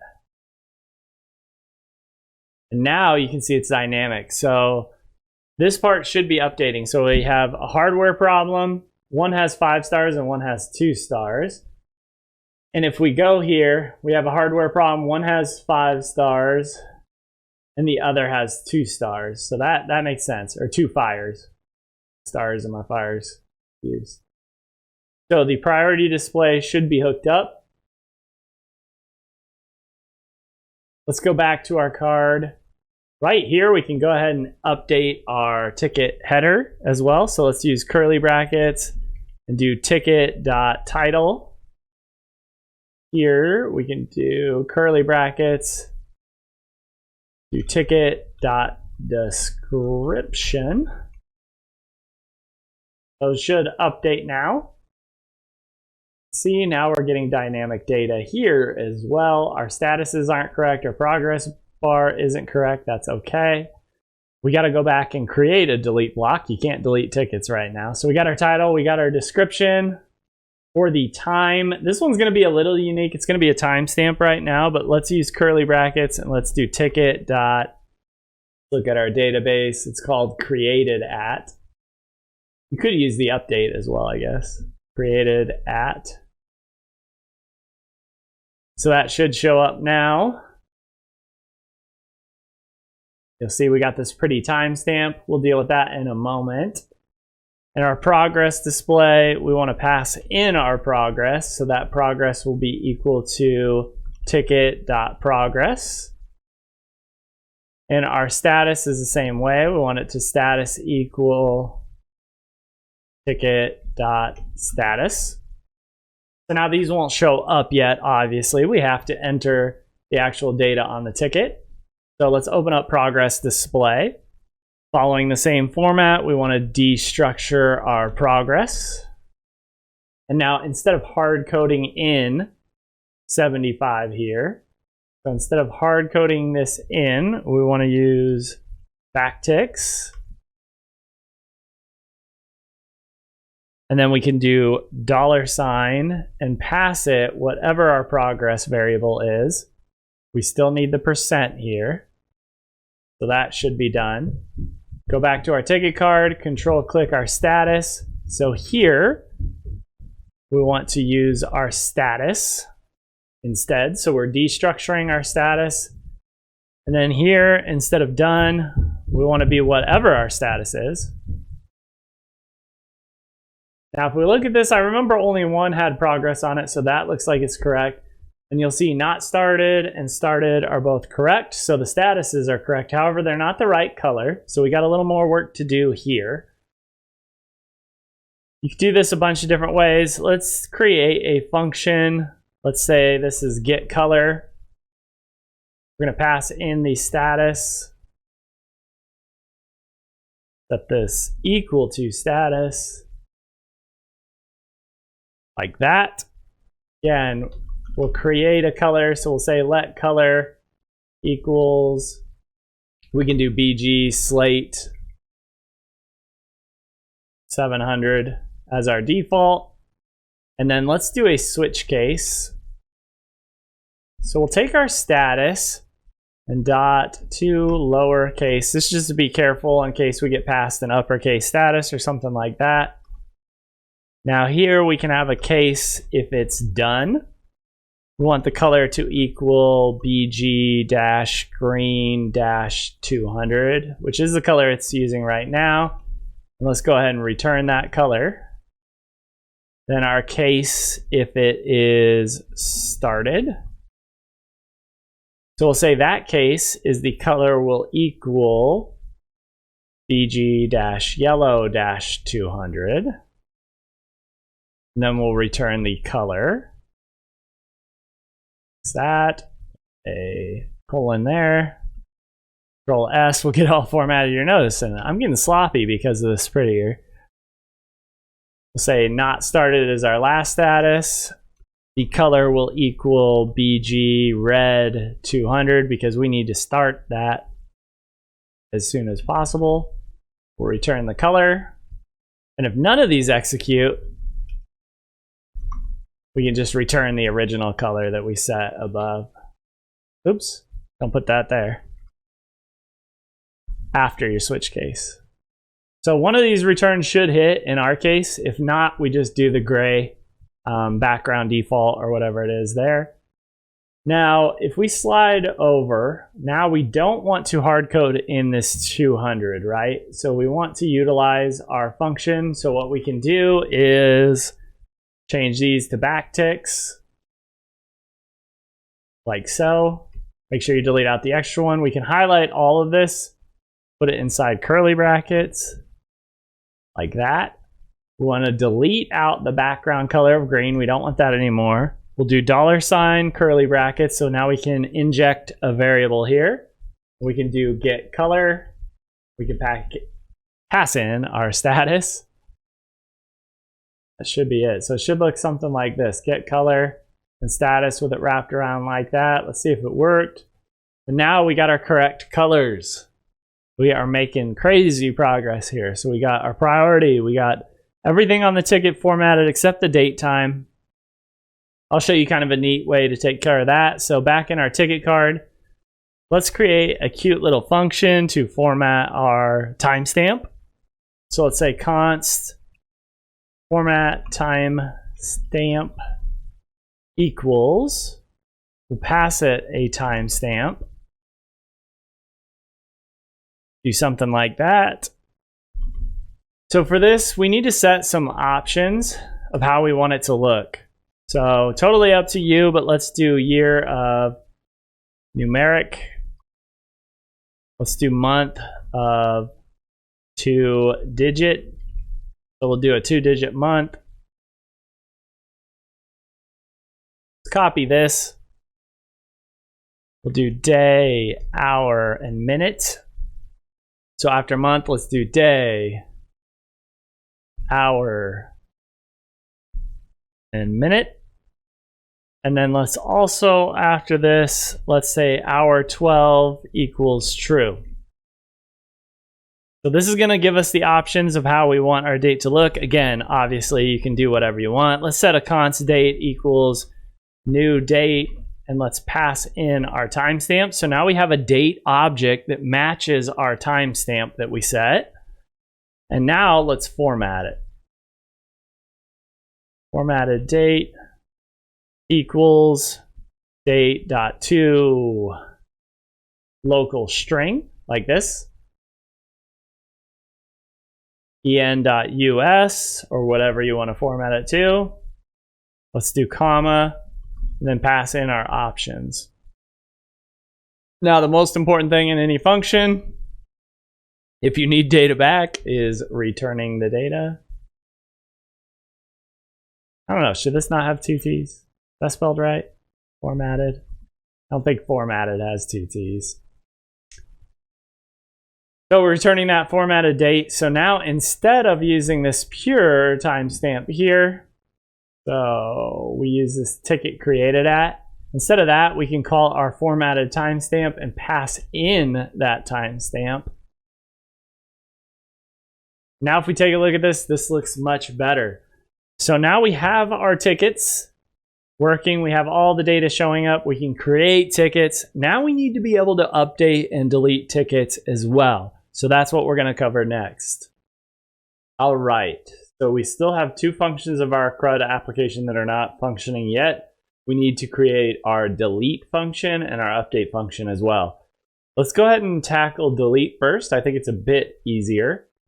Let's go back to our code, into our API. Now this one's going to be unique. Inside of the API folder, let's right click on tickets and create a new folder. And for this one, we're going to use the square brackets and ID again. So what we're doing here is we're going to create an API that can access and delete a single ticket or delete or update a single ticket. So we're going to use these square params again. And if we right click on that, we're going to create a new file and we're going to call it route.js. Again, the name is important there. So we have one route.js inside our ID folder and we have one inside our tickets folder. Now the imports are pretty similar. So let's do import ticket from, we can use our @ symbol this time, app/models/ticket. That looks pretty good. And then we'll also import next response from next server. That looks good. This one's pretty simple, so it shouldn't take too much here. We're going to export async function delete. We're going to use request and we're going to grab off the params. So we want to grab the parameters that we're passing in so we know which ticket to delete. We can do this inside of a try catch like we did with our others. If there's an error, we can just return that response like we did with the others. We can give a message of error, and we can also pass the error. We can also return a status of 500 or something like that. That can be our error block. For this, we want to grab off the ID from our params. Then we want to await ticket.find by ID and delete. And we want to pass the ID.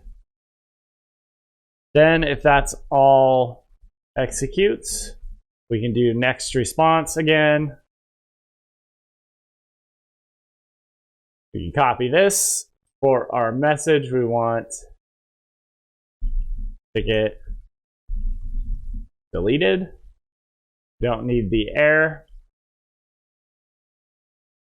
We can give a status of 200. So this should be our delete function. Now we need to actually hook this up and make it function. So let's go back to our delete block here. And we're going to create a delete ticket function. It's going to be an async function, just like we did with our other ones. Inside here, we can do constant for our response. It'll equal await. Let's fetch. And then we'll pass our delete API URL. So it's localhost 3000 API/tickets. plural in our case, slash, and then we want the ID. Now this is where you have to make sure your folder structure over here is okay and correct. We want this route inside of the square bracket ID. So then from here, we can pass in our ID value for whatever ticket we're working on. Now, it's also important for our delete block in general. We're going to now have to pass it an ID off of that as well. So we'll have to update that on our ticket card here in just a moment. So we got a response. Oops, I wasn't quite done there. Put a comma after this. Do our method is delete. And we'll say if our response is okay, we want to do router.refresh. This is going to be lowercase, and we got to create that variable just like we did with our other where we created a router. So we'll say const router equals use router. Now this is the one, again, you want to be careful. We want to import next navigation use router. So you can see my import is next navigation. Make sure that's the way on yours too, or else it won't function correctly.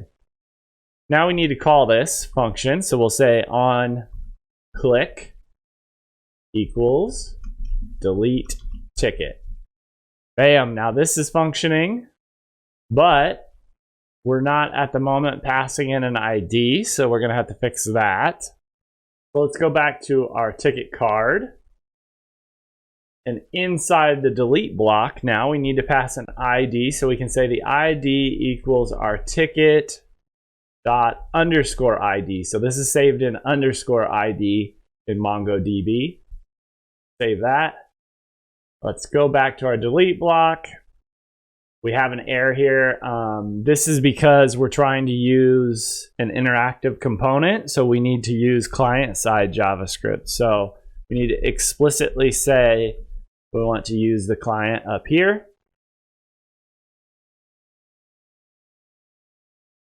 To take care of our issue. That looks pretty good. So now if we go back to our application, and I've actually had this sitting for just a bit, so I'll hard refresh it just to make sure. So that looks good. We have our project and our two tickets. Let's delete the I dropped the server ticket. Can't resolve the tickets. Go back here. That was in the delete block, I believe. Oh wait, no. It was in the route here. Oh, silly me. I needed parentheses around this. My bad. Okay, so if we go back here, refresh this, make sure we're all up to date. We should be anyways. Hit that, we get another error. Router.refresh is not a function. Silly me. This use router should be a function. That should resolve our issue there. So now this might have executed because it hit that. So yeah, we did delete it and then it errored out afterwards. So we did delete that ticket. Let's delete the project one. And you'll see that works correctly. We refresh, we only have one ticket. Now if we go to MongoDB, you'll see it reflects that in our database as well. We've successfully deleted those tickets. Awesome, so we should be good to go there. That is functioning correctly. Now we have just one more functional component to add to our CRUD here, and that's the update functionality. So we're gonna do this kind of uniquely. I only want one ticket page. So we're going to decide whether we need to update a ticket or create a new ticket based on the parameter we're passing in. If we go to our ticket card first, we want to add a link to this. So when we click on a ticket, we want it to take us to the update ticket page, right? So on our ticket card, we need to add a link here. So what we can do is we can wrap this whole section in a link tag. So let's start the link right above the H4. And then we'll do it right below the status display here. So there should be one div after the link tab. If we save this, it's going to puke because it needs the href here. So we'll go ahead and set that up. So we'll say href equals curly brackets backticks, because we're going to use some variables here. We want it to go to the ticket page. Now remember, we have to pass a parameter to go to the ticket page because it's in that ID. So in this case, we want it to give the ID of the ticket. And we want the style variable here as well. So what we're going to do is we're going to pass in to make sure it displays contents. So essentially this is going to allow our CSS to pretty much ignore this link tag. So it's not going to change the structure here. We're just adding in the link is all we're doing. And of course, we need to import this. So I'll use IntelliSense there. You can see it added my link from next link. That should be good. That should be working. So now if we go back to our application, we only have one card. We're running out here. You'll see I now have like the pointy arrow over the whole thing. If I click on it, I do go to the ticket app. So that is a positive. We go to the ticket app. We have the correct ticket ID, but obviously it doesn't look like we're updating it. It still has create your ticket, and we don't have any update functionality either. So when we click on this, remember we're going to the ticket page. So inside of our, close the components, inside of our ticket page folder, we have an ID folder and then the page here. And right now we're just rendering that ticket form.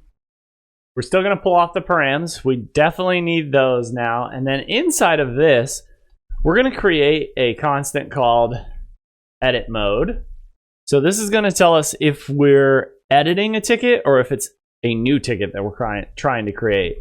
So remember, if it's a new ticket, the ID will equal new. Otherwise, it's going to be something else. So we can set up some conditionals here. So all this is doing, it's going to check our parameters to see if it equals new. If it does, update mode is false, and we know, or edit mode, I'm sorry. So we know that it's a new ticket. Otherwise, edit mode is true. And if we look at this, we can tell that, see, if we had ran this, edit mode would be true because this does not equal new. But if we use the new ticket button, you'll see on the same page we have a param of new. So that's going to be what drives whether this is updating a ticket or creating a new ticket. So let's go ahead and say if we have edit mode. So if we're editing a ticket, we need to get our update ticket data. We'll set a variable for that as well. So we'll say let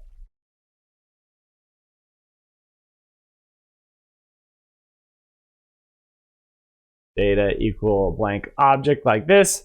So then if it's edit mode, let's go ahead and create a function to get our ticket by ID. Now technically we could probably pass all the ticket data down from the function above, but I wanted to do this so we can show how to get a single ticket. We have a function where we're getting all the tickets. Let's create one to get a single ticket. So we're going to await that ticket data. Remember, this function doesn't exist yet. And then down here, we can just console.log out that updated ticket data for right now. We obviously don't have this function. And this needs to be async now.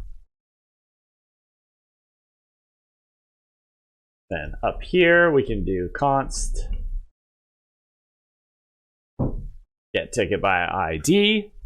This equals an async function. We'll pass in an ID. We can do our try catch. If there's an error, let's just console.log out that error for right now.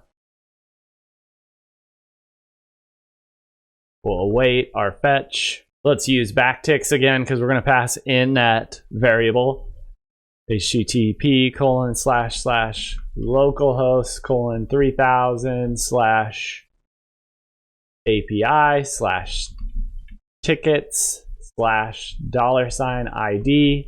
This doesn't exist yet. Put a comma, curly brackets, and we want to not store this data, so we want to grab the data every time. Do no store. So that looks good.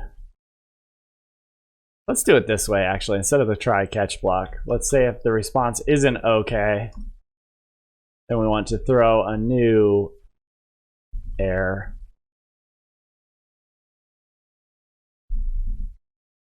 Failed to get ticket.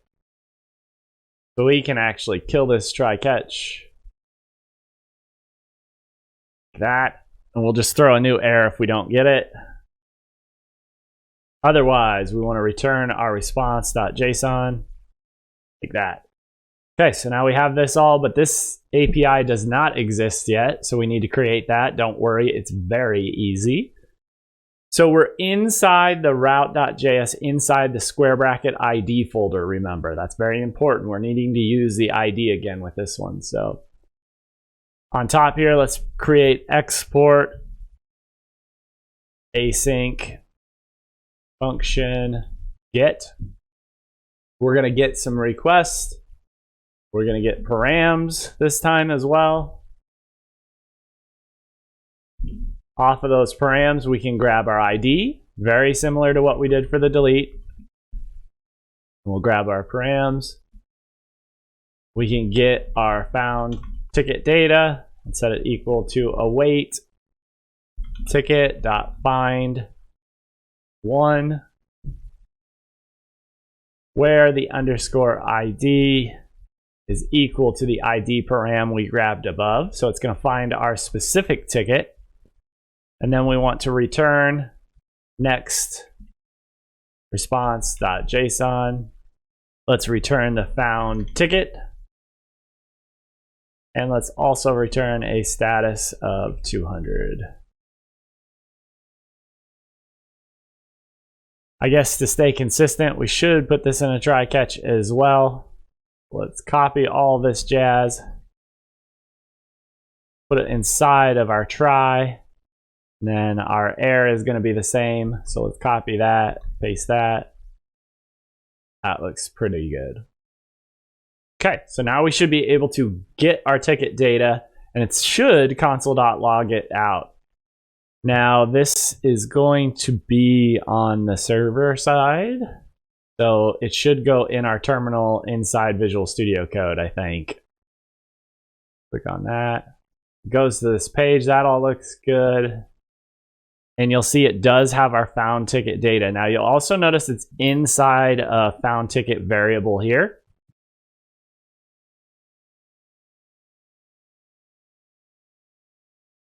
So if we go back to our ticket page, so let's go back. Sorry guys, I need to start closing out of these more often. So on here, let's close out of our components, close out of our API for the moment. Our ticket page, we're going to the one in the underscore ID, so we're opening that up. You can see we're getting our ticket by ID. That worked. We console logged out this data here. Now it was in a found ticket variable there. So we can actually do, if we want to just do something like this, ticket data equals .found ticket. That should work. A little dirty. So now this should have our ticket data that we can pass down to the ticket form. Otherwise, if it's not edit mode, so if we're not editing a ticket, we just want our update ticket data to have an underscore ID of new. And then either way, we're going to pass down the ticket data to our form. So now no matter what, we're passing it into our form. So now on our form, so open back up the components, open up your ticket form.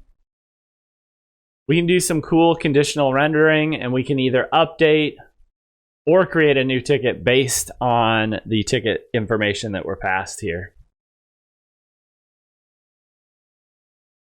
So here we have our starting ticket data, and below this we can update it if we're in edit mode. So we need to create that variable as well. So we can do something very similar to our other program. We can do edit mode equals ticket dot underscore ID equals new. This is false. Otherwise, it's true. We got to destructure our ticket here as well. So when it's passed in. So our edit mode now, if the ticket ID equals new, then we know we're not editing a ticket. Otherwise, it's going to be true because we are editing our ticket. So now we have our starting ticket data. This is for a new ticket. So what we need to do is we need to check if we're in editing mode. If we are in edit mode, then we need to update all these values. So if we're in editing mode, our starting ticket data dot title is going to equal ticket dot title.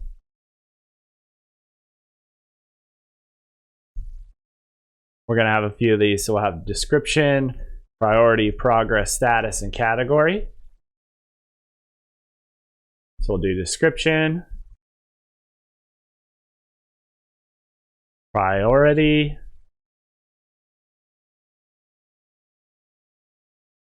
progress,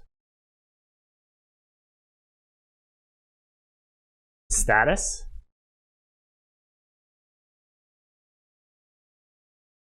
category. So now those should all work. And now we're making this change before we create the state.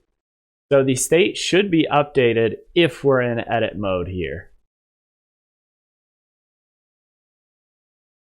So we got I dropped my PC. And then if we go here, you'll see that we are looking like we're editing this ticket. Now we don't have any functionality to actually edit the ticket yet. We don't have an update function, so we're going to do that next. But let's do some conditional rendering here to fix this so it looks like we're updating a ticket. So if we scroll down,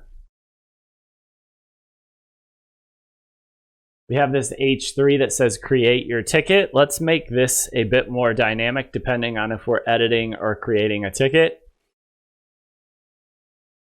So let's put this inside curly brackets. This is eventually going to be a string to create your ticket. We'll put that inside of quotes. Now we need to do some conditional rendering. So the first thing we need to check is what is edit mode set at? So if edit mode is true, remember, we want to update your ticket. And then we'll do a colon there. And if it's false, we want create your ticket to show up. Now let's copy this, and we're going to do the same thing for our submit button, more or less. So submit, the value currently is create your ticket. We want to make that dynamic, and we'll say that's update ticket if it's true, or create ticket if it's false. So now if we go back to our project, you can see it's update your ticket, update ticket. So this looks a little better, and now we're showcasing that we're not just creating a ticket here, we're updating a ticket. If we go to a new ticket, so remember clicking on this goes to the new ticket. You can see we don't have an I_ID on your ticket. Go back here to our page. Let's do this. Let's console.log out our edit mode.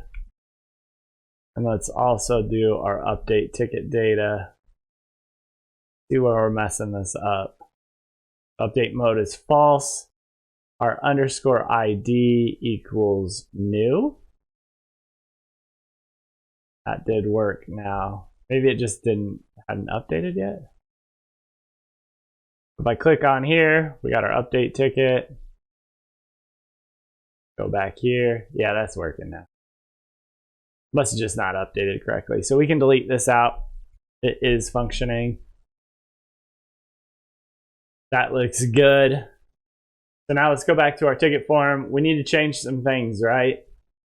So obviously, in our handle submit here, it gets a little more complicated now, right? We don't want to just post our new ticket every time.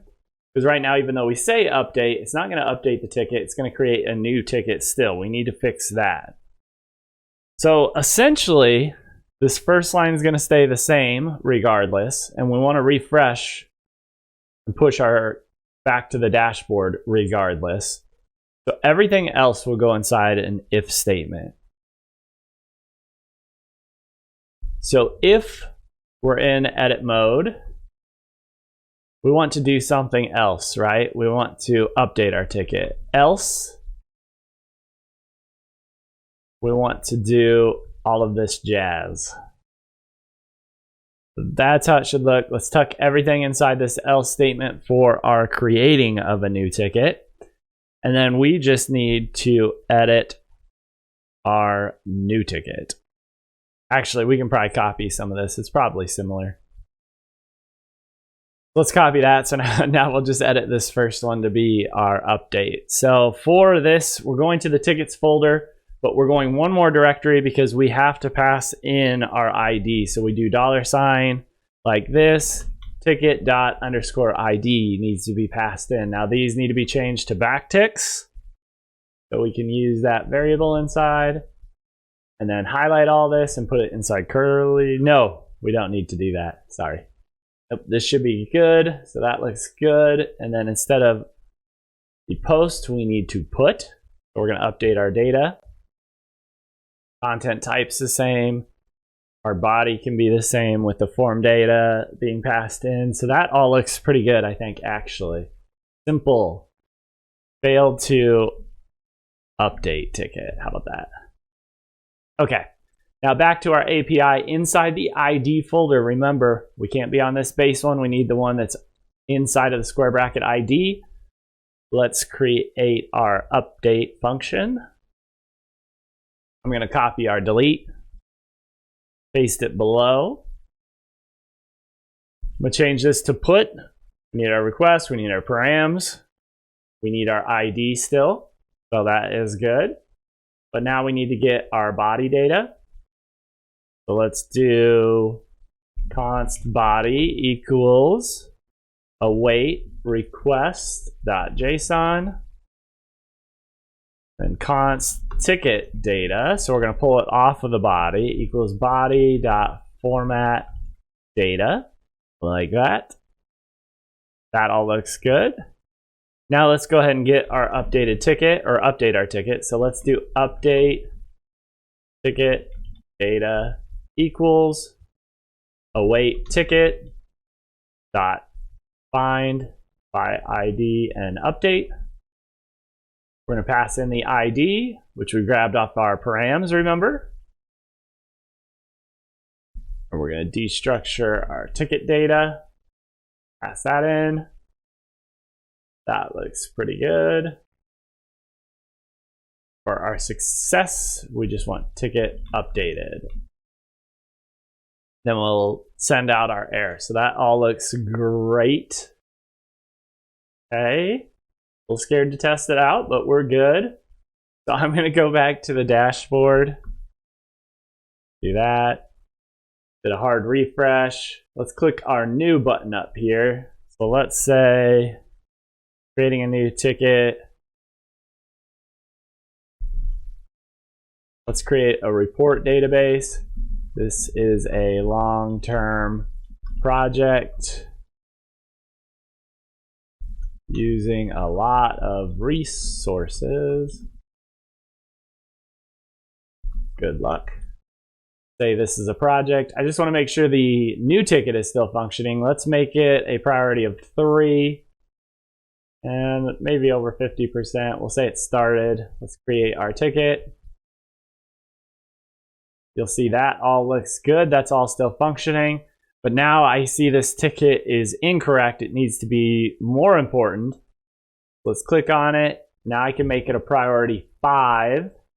And let's add some more exclamation points. They were wrong. It's actually not started. And this progress should be 0. Update our ticket. Now it actually didn't update. So let's check that out. So our new ticket functionality still works, but our update did not work. Check it out. Inside of our, go back to our route. Let's try this too. Let's say, before this return, if all this is successful, let's console.log out. They ran. Let's say our put ran.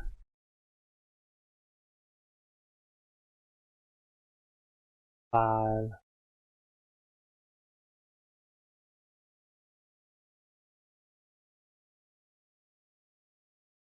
so our put function is running.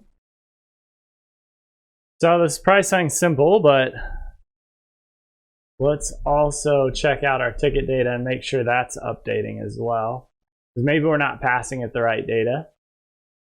So on this one, click here. This one should have no period on the title and more exclamation points. Go back to our log and you'll see our ticket data is undefined. So that's our issue. When we're pulling it off the, and you'll see I did format data instead of form data. So now if we run this, this should show up as something instead of undefined, and that will help us trace back our error. This might work this time. Let's do 3 exclamation points, priority 5, progress 0, not started.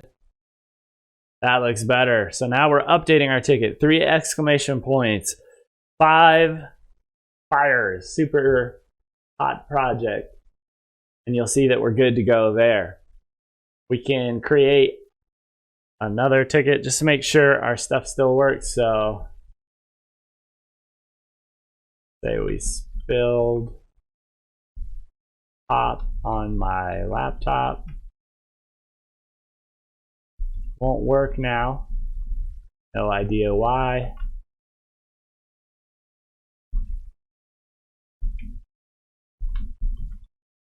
If you ever work tech support, this is kind of how these tickets go. So that's a hardware problem. We'll say it's 5. Not started. Boom. Create ticket. Goes in the correct category. Looks good. That's a pretty good setup right here. We got our create, read, update, and delete all functioning. This is a great place to get to on this project. Now you know understand how to use the app router in Next.js 13.4.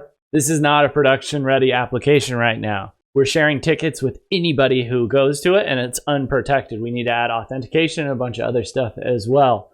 If you'd like to see me continue and update this project, let me know in the comments. If you want instant access and questions and being able to suggest new projects and see updates to this code that you guys might fix in the future, visit the website and join. It's free. You get early access to videos, and this is the only way to request certain projects for me to do and showcase to you. If you don't mind and you've enjoyed this video so far, please hit that subscribe button. My daughters really want that silly little plaque for subscribers, so if we could get to 100,000 subscribers, that would be awesome. I'm going to continue making videos for you guys regardless, and until next time, keep coding.